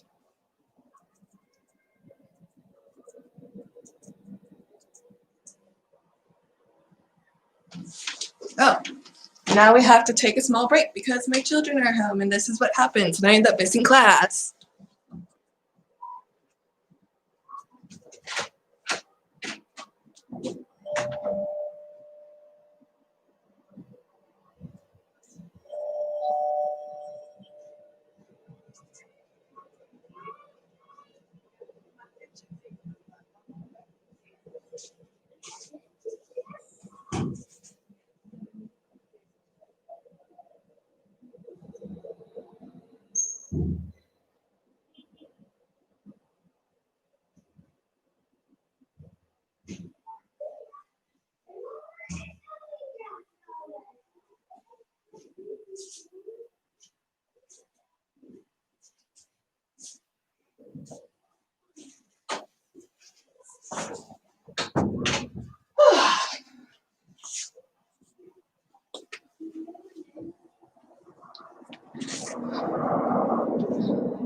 And now let's go back.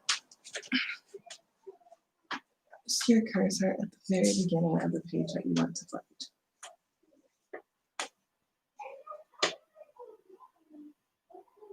Okay, so cursor is at the beginning. Orientation. That's not working.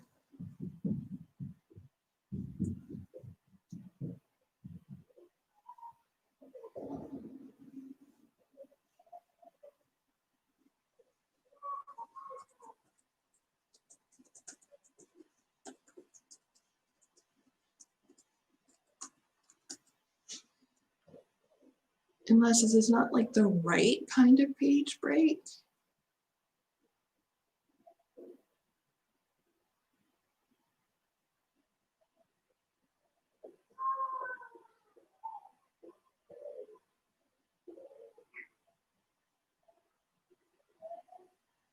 I don't understand why I have this auto formatting thing going on.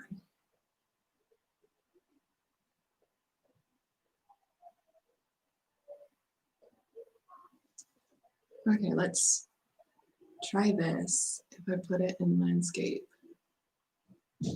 does it work? Oh, yay. Okay, it does. So I don't know what the heck I was doing wrong. So we have that in landscape now, yay. What do I need to do?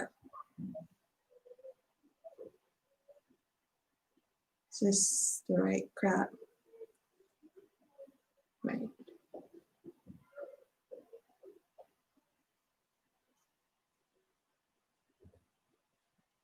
Okay, so the title needs to be in 36, no.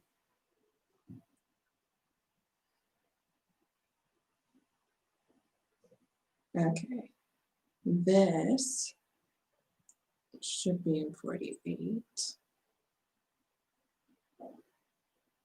And the rest of this should be 24.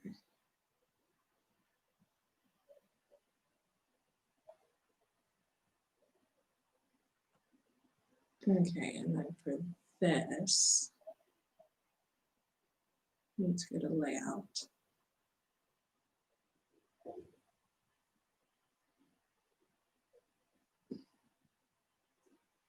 Page border.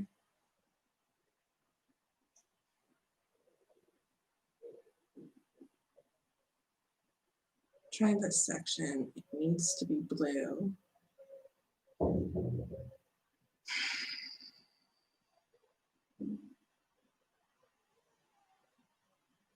Okay, let's just try this to, okay, so it is working. Yay. I like when things work. It's really nice.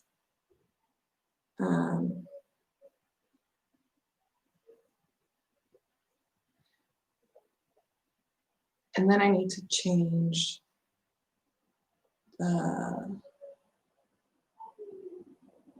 is it from the text or the border? Okay, from the end of the page.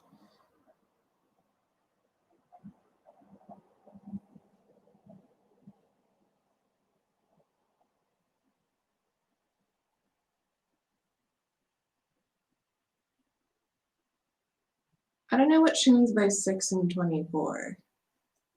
I'm guessing the top and bottom is 6 and the left and right is 24, because that makes most sense to me. So that's what we're going to do. And how does that look?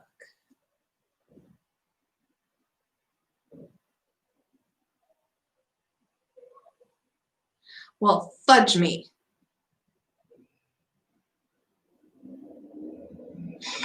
Control Z. Okay, that's so weird.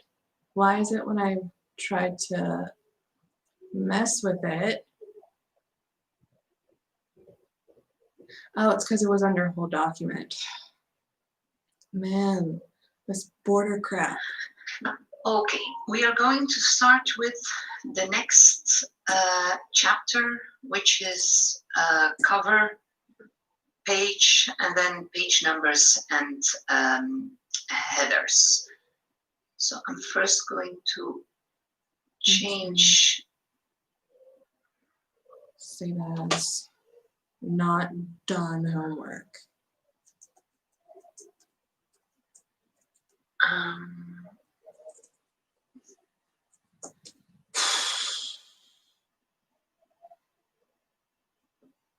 I'd just like to point out that she gave us like 20 minutes to work on 4 things, and I didn't even get done with the first one. It's fine. So this recording is about sections.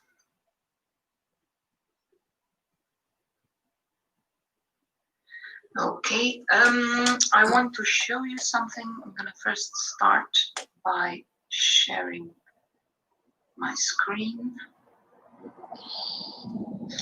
and also start recording. Okay, so there are at the moment for this lesson 2 recordings available. Keep in mind that when you start studying, so if you review the course materials, let's say for example in December, it is possible that some of the recordings are not showing anymore. How is that? Well, basically you see here in the right top corner that there is a filter on only recent recordings, and I think it's about the period of a month will show. So if you see that few recordings are missing, you can set a range. Let's say for example, okay, I want to show the recordings we started, I think after the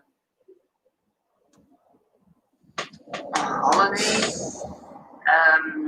then you can. Class is almost over, and then I can go eat.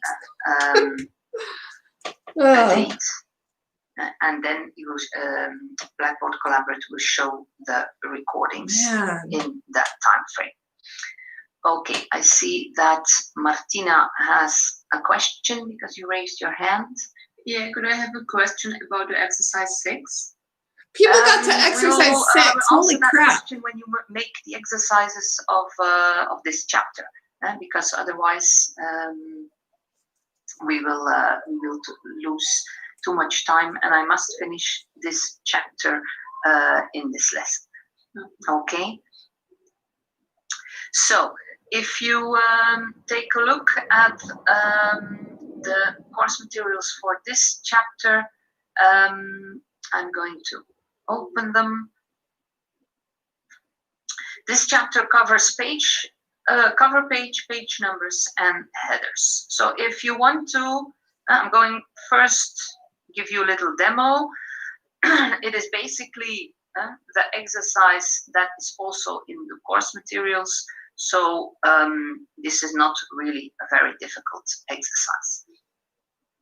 If you want to add a cover page, a beautifully layouted one, you can make one yourself, but that's very time consuming.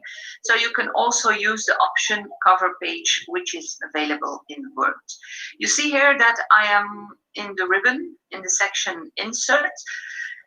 I click on cover page and then I can choose different layouts. You see here, I can also go online and look for some covers. So for the moment, I'm going to add this one. What happens is that in your document, automatically a cover page is placed at the beginning of the document, and that it inserts a page break to the next pages. Important to know that, for example, if I would like to remove my cover page, I go to the same section and I click here on Remove Current Cover Page. Now, let's say, for example, I have in this document 2 parts and I'm working on my document and I say, okay, after this one here, I want to add a cover page. So I go back, I add my cover page. You see what happens.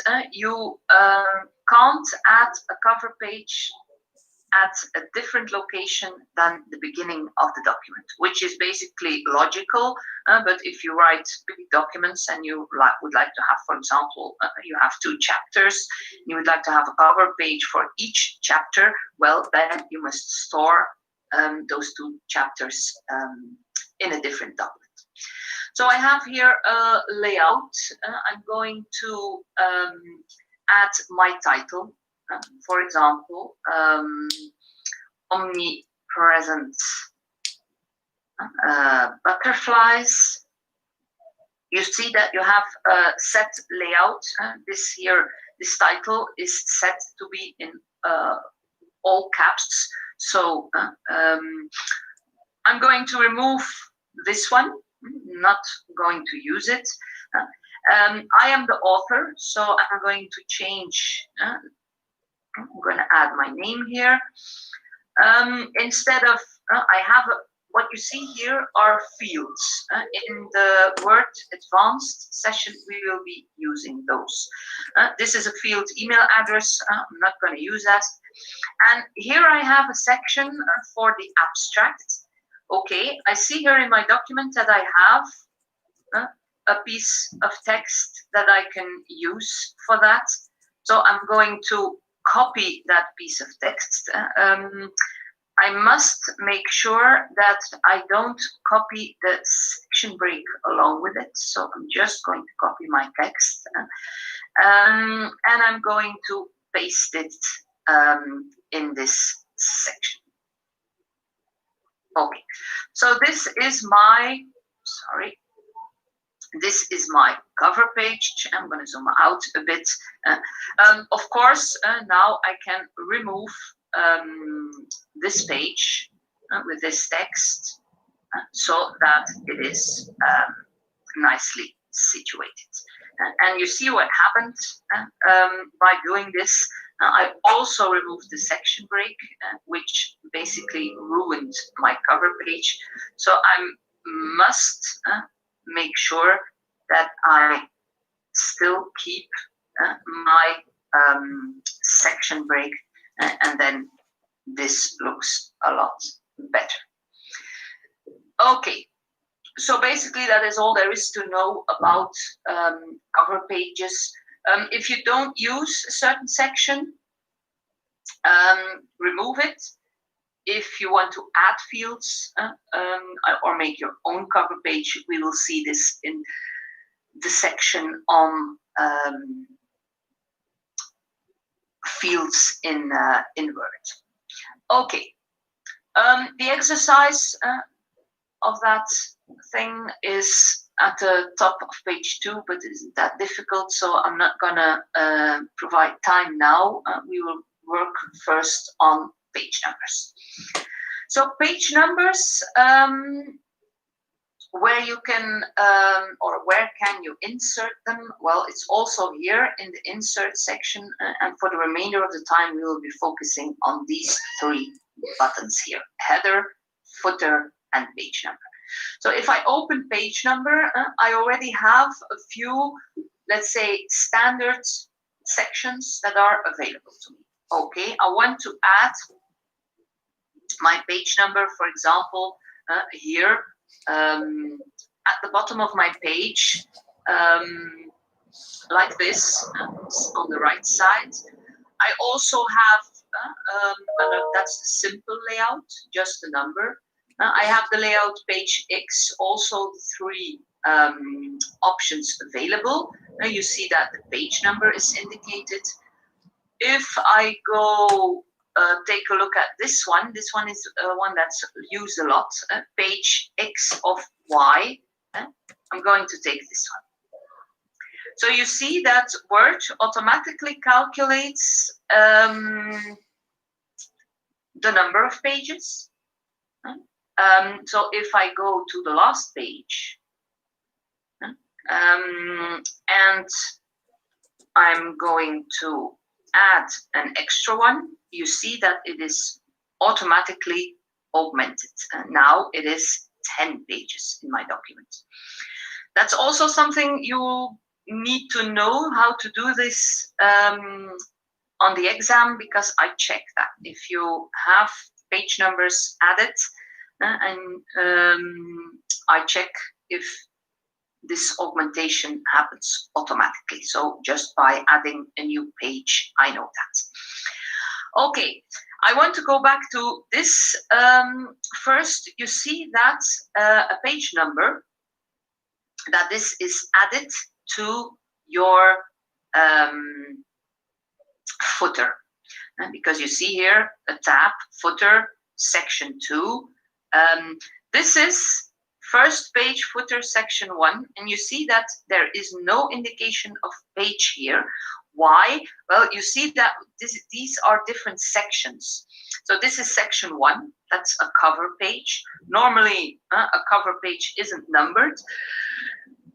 So we start the numbering at first page of the text, and that's why you see here page 1 of 10. You can set different page numbering, different settings of header and footer, because we use different sections. Okay, so this is how I can add my page number. You see now, if you take a look at your ribbon, that you are in a different section. Header and footer, that's what we call a context tab.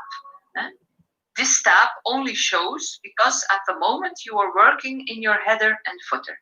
You see this in your Word document because the text of butterflies is a little bit more vague.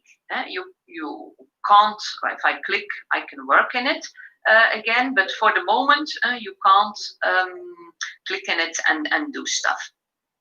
You see here that you have a close button at the end of this ribbon to close this context tab. And here you have a lot of options of things that you can put in your header and footer. I'm going to come back at those settings later in this lesson. Okay, so for the moment, I'm going to close it.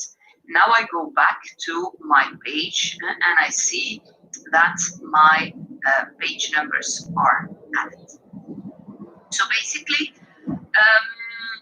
you can put anything you want in your header and footer. First, was going to say that this is basically adding pages for dummies, because there are a lot of things that we can manipulate and that we can use when we are working with page numbers. So if I go back, you see I can choose different positions. I can also, I removed my page number manually, but you can also use this option, remove page numbers. And then you have the option format page numbers. So first I'm going to show you another example. I'm going to add a page number at the bottom of a page, and I'm going to use this one with a thick line. Of course, taking into account my borders. This isn't looking very nice at the moment, but I just want to show you some things. Okay, if I close my header footer again, I'm going to page number and I'm going to select format page numbers. You see that I have Roman characters now as my page numbers. I can also choose this, for example, A, B, C. You see that this way of numbering pages is used a lot in certain documents where, for example, the explanation of the document, the authors of the document, etc., some kind of short intro is used by numbering pages A, B, C, etc. And when the real document starts, then we will be using 1, 2, 3, etc. So if you want to use that, you must work with different sections, because page number formatting is also set in the sections. You see that you have here also an option include chapter numbers. That is, of course, if you work with headings, and heading 1 is used for a new chapter. If you use heading 2 for a new chapter, you can just add it like this. And then you can use a separator. Here is a hyphen used, but for example, if you want to use a dash, you can do that as well. So for, let's say, our example, I'm going to go back.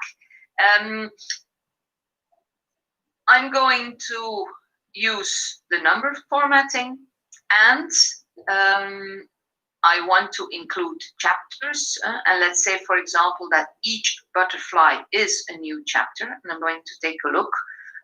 I am using not a heading 1, but I am using the style vlinder or butterfly.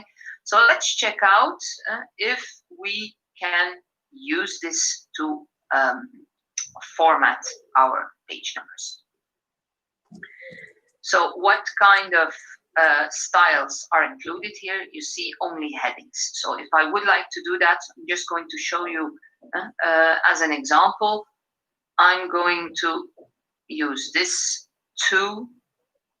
I'm going to use heading 1 for that. I'm going to add a page break. So my first 2 titles are using the heading 1. So if I add that, this will be 2 chapters in my document. You can also, if you work with multiple documents,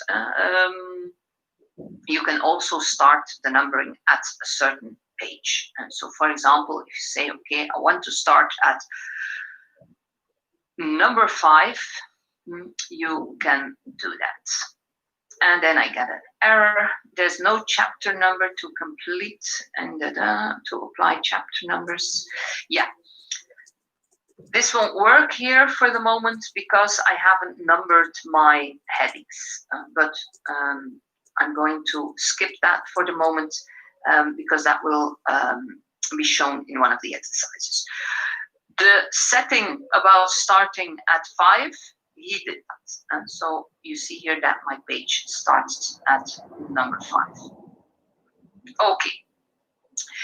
Then I would like to show you, if I go to page numbers, I say remove, how you can also automatically add page numbers in any format you want. So if I click on my header or footer, any position where I want to add my page numbers is fine. You notice that if you take a look at the ruler, you see here the indication of left alignment. If I press tab, you see here in my ruler that I have an indication of a centered tab. And if I press again, I'm at the end, a right-aligned tab. What I don't want to see on the exam is this. And it still happens. Let's say, for example, page 1. So you don't position text by pressing enter, by pressing the space bar. You have 3 alignments that you use by moving across them by using the tab. Okay, now I want my page centered.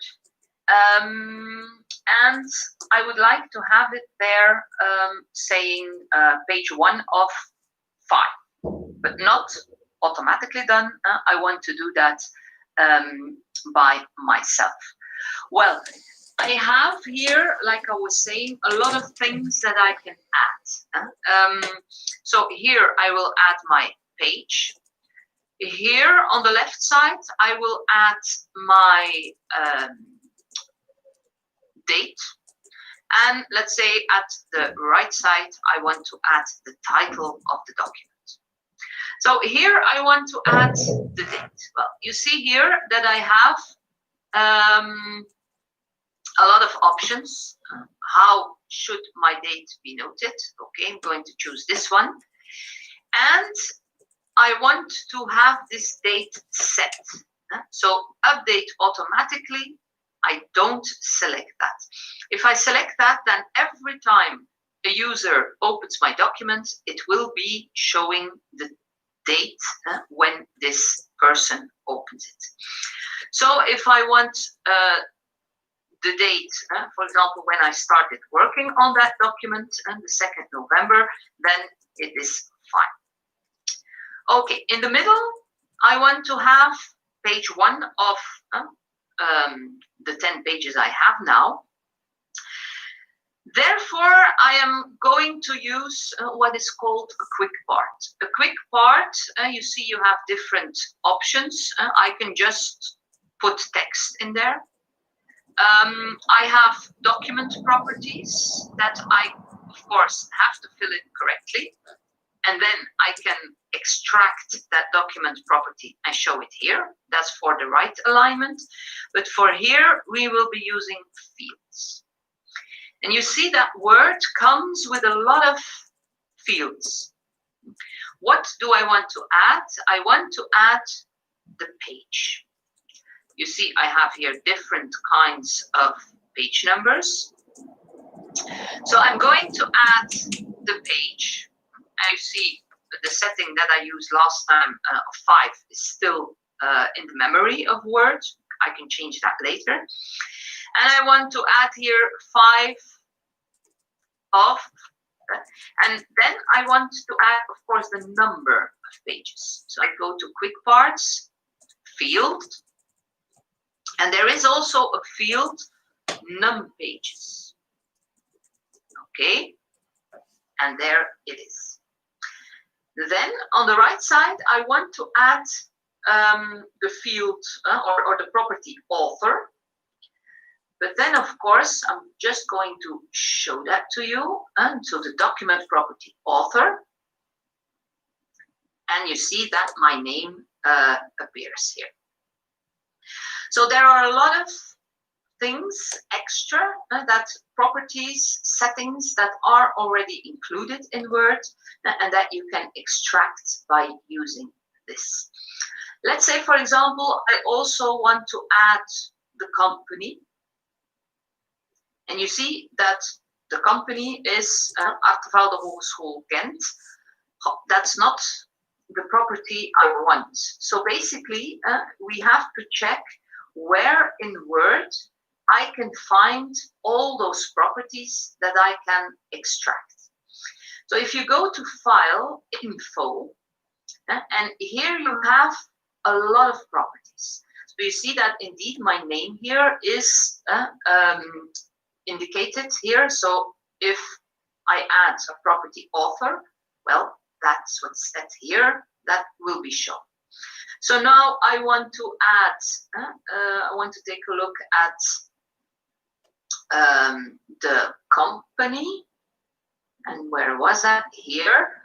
specify the company. So for example, if I say Vives University College,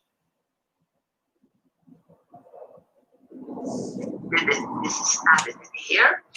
And now if I take a look at the field company, you see that Vives University College is added here. So this is also a way of adding things in your head. Now I'm moving to the footer. If you work efficiently, you don't use the scroll bar on the right, but you go to the menu, and you have here in this context menu in the group navigation a button, go to footer, et voila. Now we are able to work in the footer. So I have this here, and now I would like to add, let's say for example, another property. I'm going to remove this one first because I want to set my tab in the center, and that was a bit of a problem.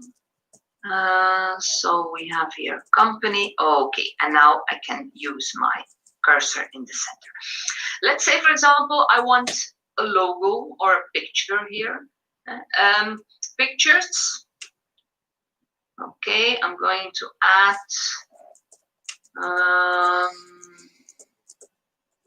the Vives logo. Now my Vives logo is centered. You know, you see I can enlarge it or make it smaller. When we work on the chapter of pictures, I will show you, well, I will show you right now. I'm going to wait for that. You see that the logo here is on top of the document. Now let's say I would like to have my document or my page number or whatever placed here, the left side or the right side, here in this margin. Well, there is a property of pictures that you must be able to use here, and that's the property wrap text. Wrap text, you see that the setting is that pictures are positioned in the text. Basically, when you work with pictures, there are two layers. You have the text layer and you have the picture layer. If I take a look at wrap text, this is the setting in line with text, which means it is positioned in the text layer. Disadvantage of that is that I can't move my picture around. So I'm going to change this setting to square. You see what happens now. I can position my picture anywhere. So if I put it, let's say for example here, and I click on my text, you still can see visually that although you would think that this picture is placed here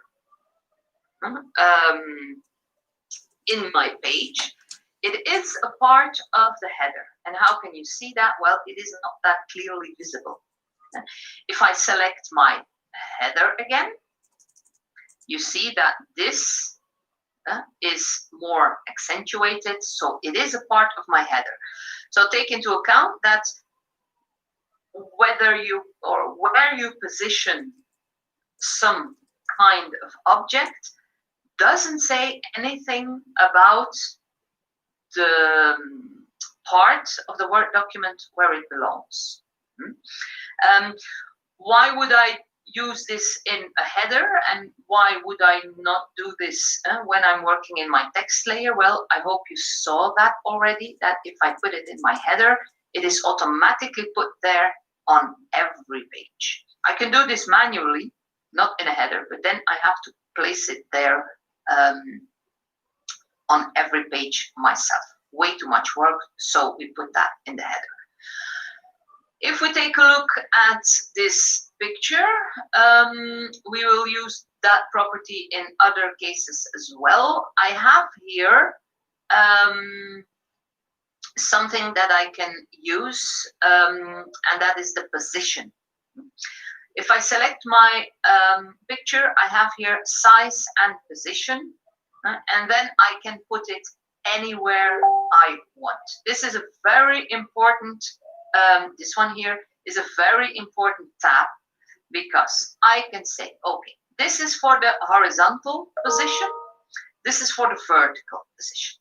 So if I say, okay, I want this vertically aligned, then I choose this, relative to page. I'm just going to show you, it was already sort of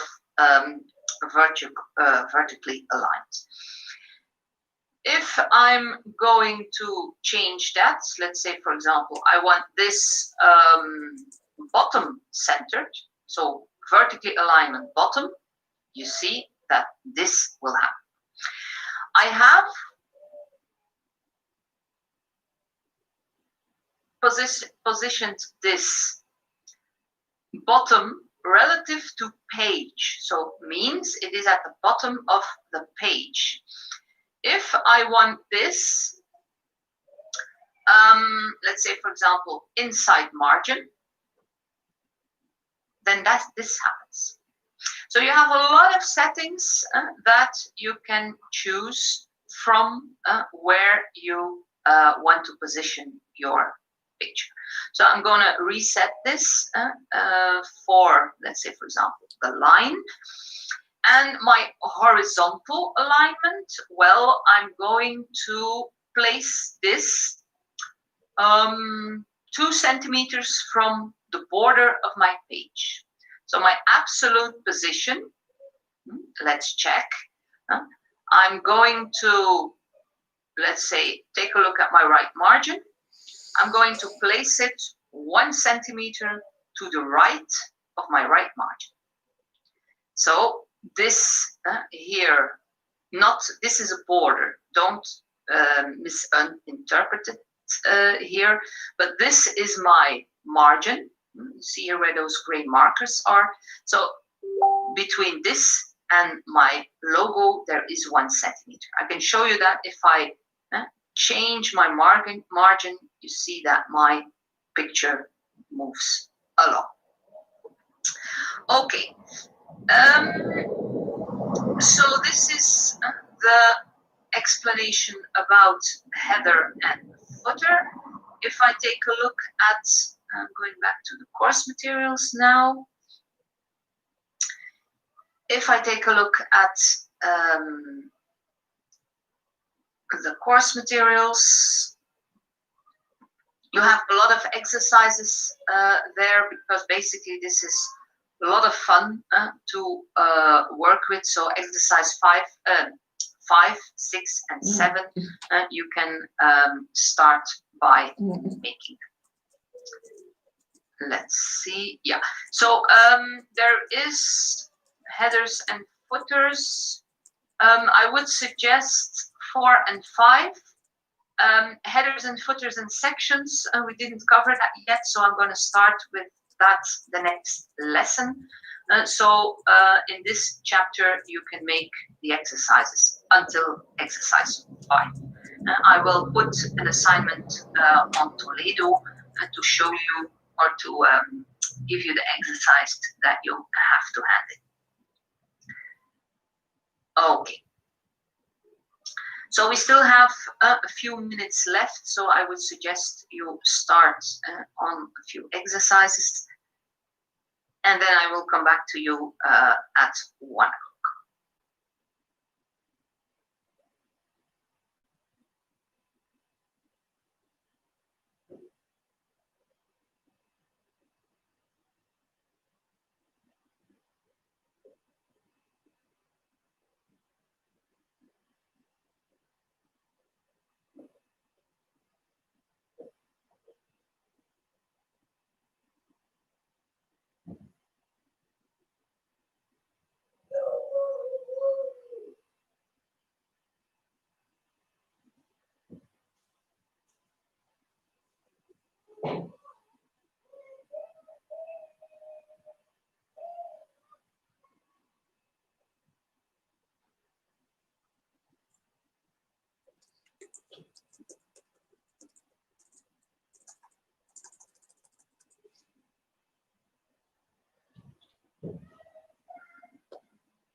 Okay. This is what happens when you multitask and you don't pay attention to stuff.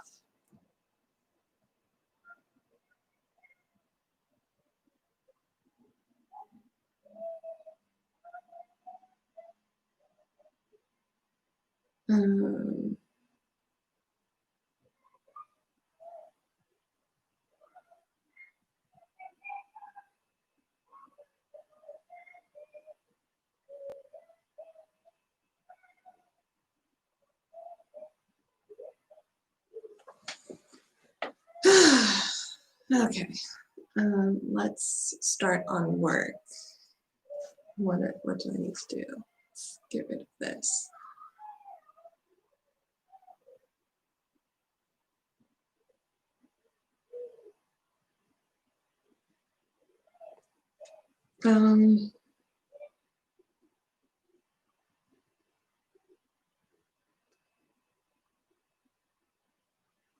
Just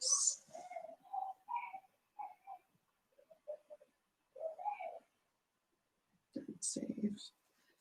Looks like we're going to definitely have exams on Saturday unless we can get them to not have them on Saturday. And if they do, man, that's going to be like a bitch. Okay, so I'm still on level 5. Not level 5, but thingy 5. Homework not done.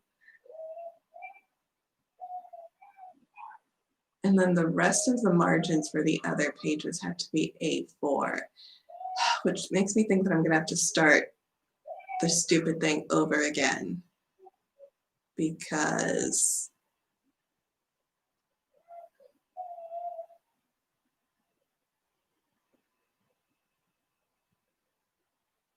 okay, so yeah, it's definitely an A4 and the margin of, we'll do custom margins. Oh, it's all 2.5. So the top, right, left and right are 3 and top and bottom is 2. Please don't screw things up. Please, it probably will because that's how things go. We'll have to see. Does that screw things up? And what about this page? Okay, this page looks fine. So I think that was the last part, and I'm supposed to save this as climate in Belgium 2. I feel like there was a climate in Belgium. Oh, no. Wait. So is how it's supposed to look like? Okay, no, these are just random pictures. Okay. Please say that I don't need to add pictures. Okay. We're on to number 6, which is the part that I'm going to have to turn in. So let's first save this. That's a weird thing.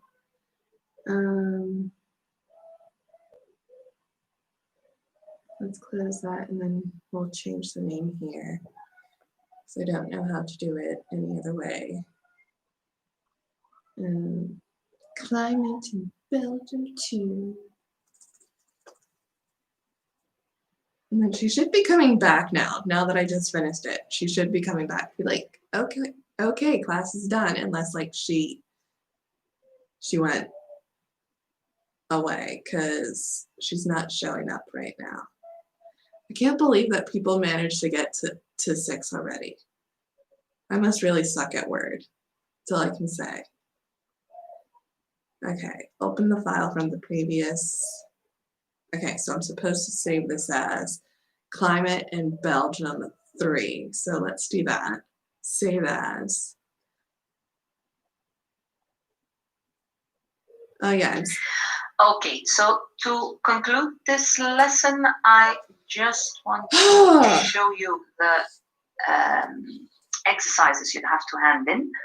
And so if you go to the course and you take a look at evaluation, you already handed in the first 3 exercises, bullets and numbering and table of contents. And here are the 3 exercises for today's lesson. Wait, So the 3? deadline is, as usual, I almost 10 saw 2. o'clock the day of the lesson. Okay, so I'll see you next week. I don't know if you still have to eat, so if that's the case, have a good lunch and see you again next week.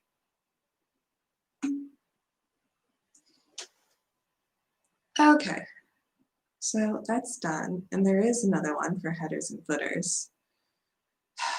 So that sucks because that was the part that I wasn't listening to. So I'll have to rewatch that.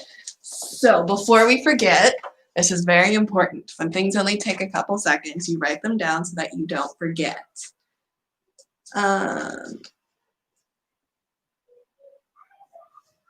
Is this the right thingy? No, it isn't. Totally on the wrong month here. Okay, so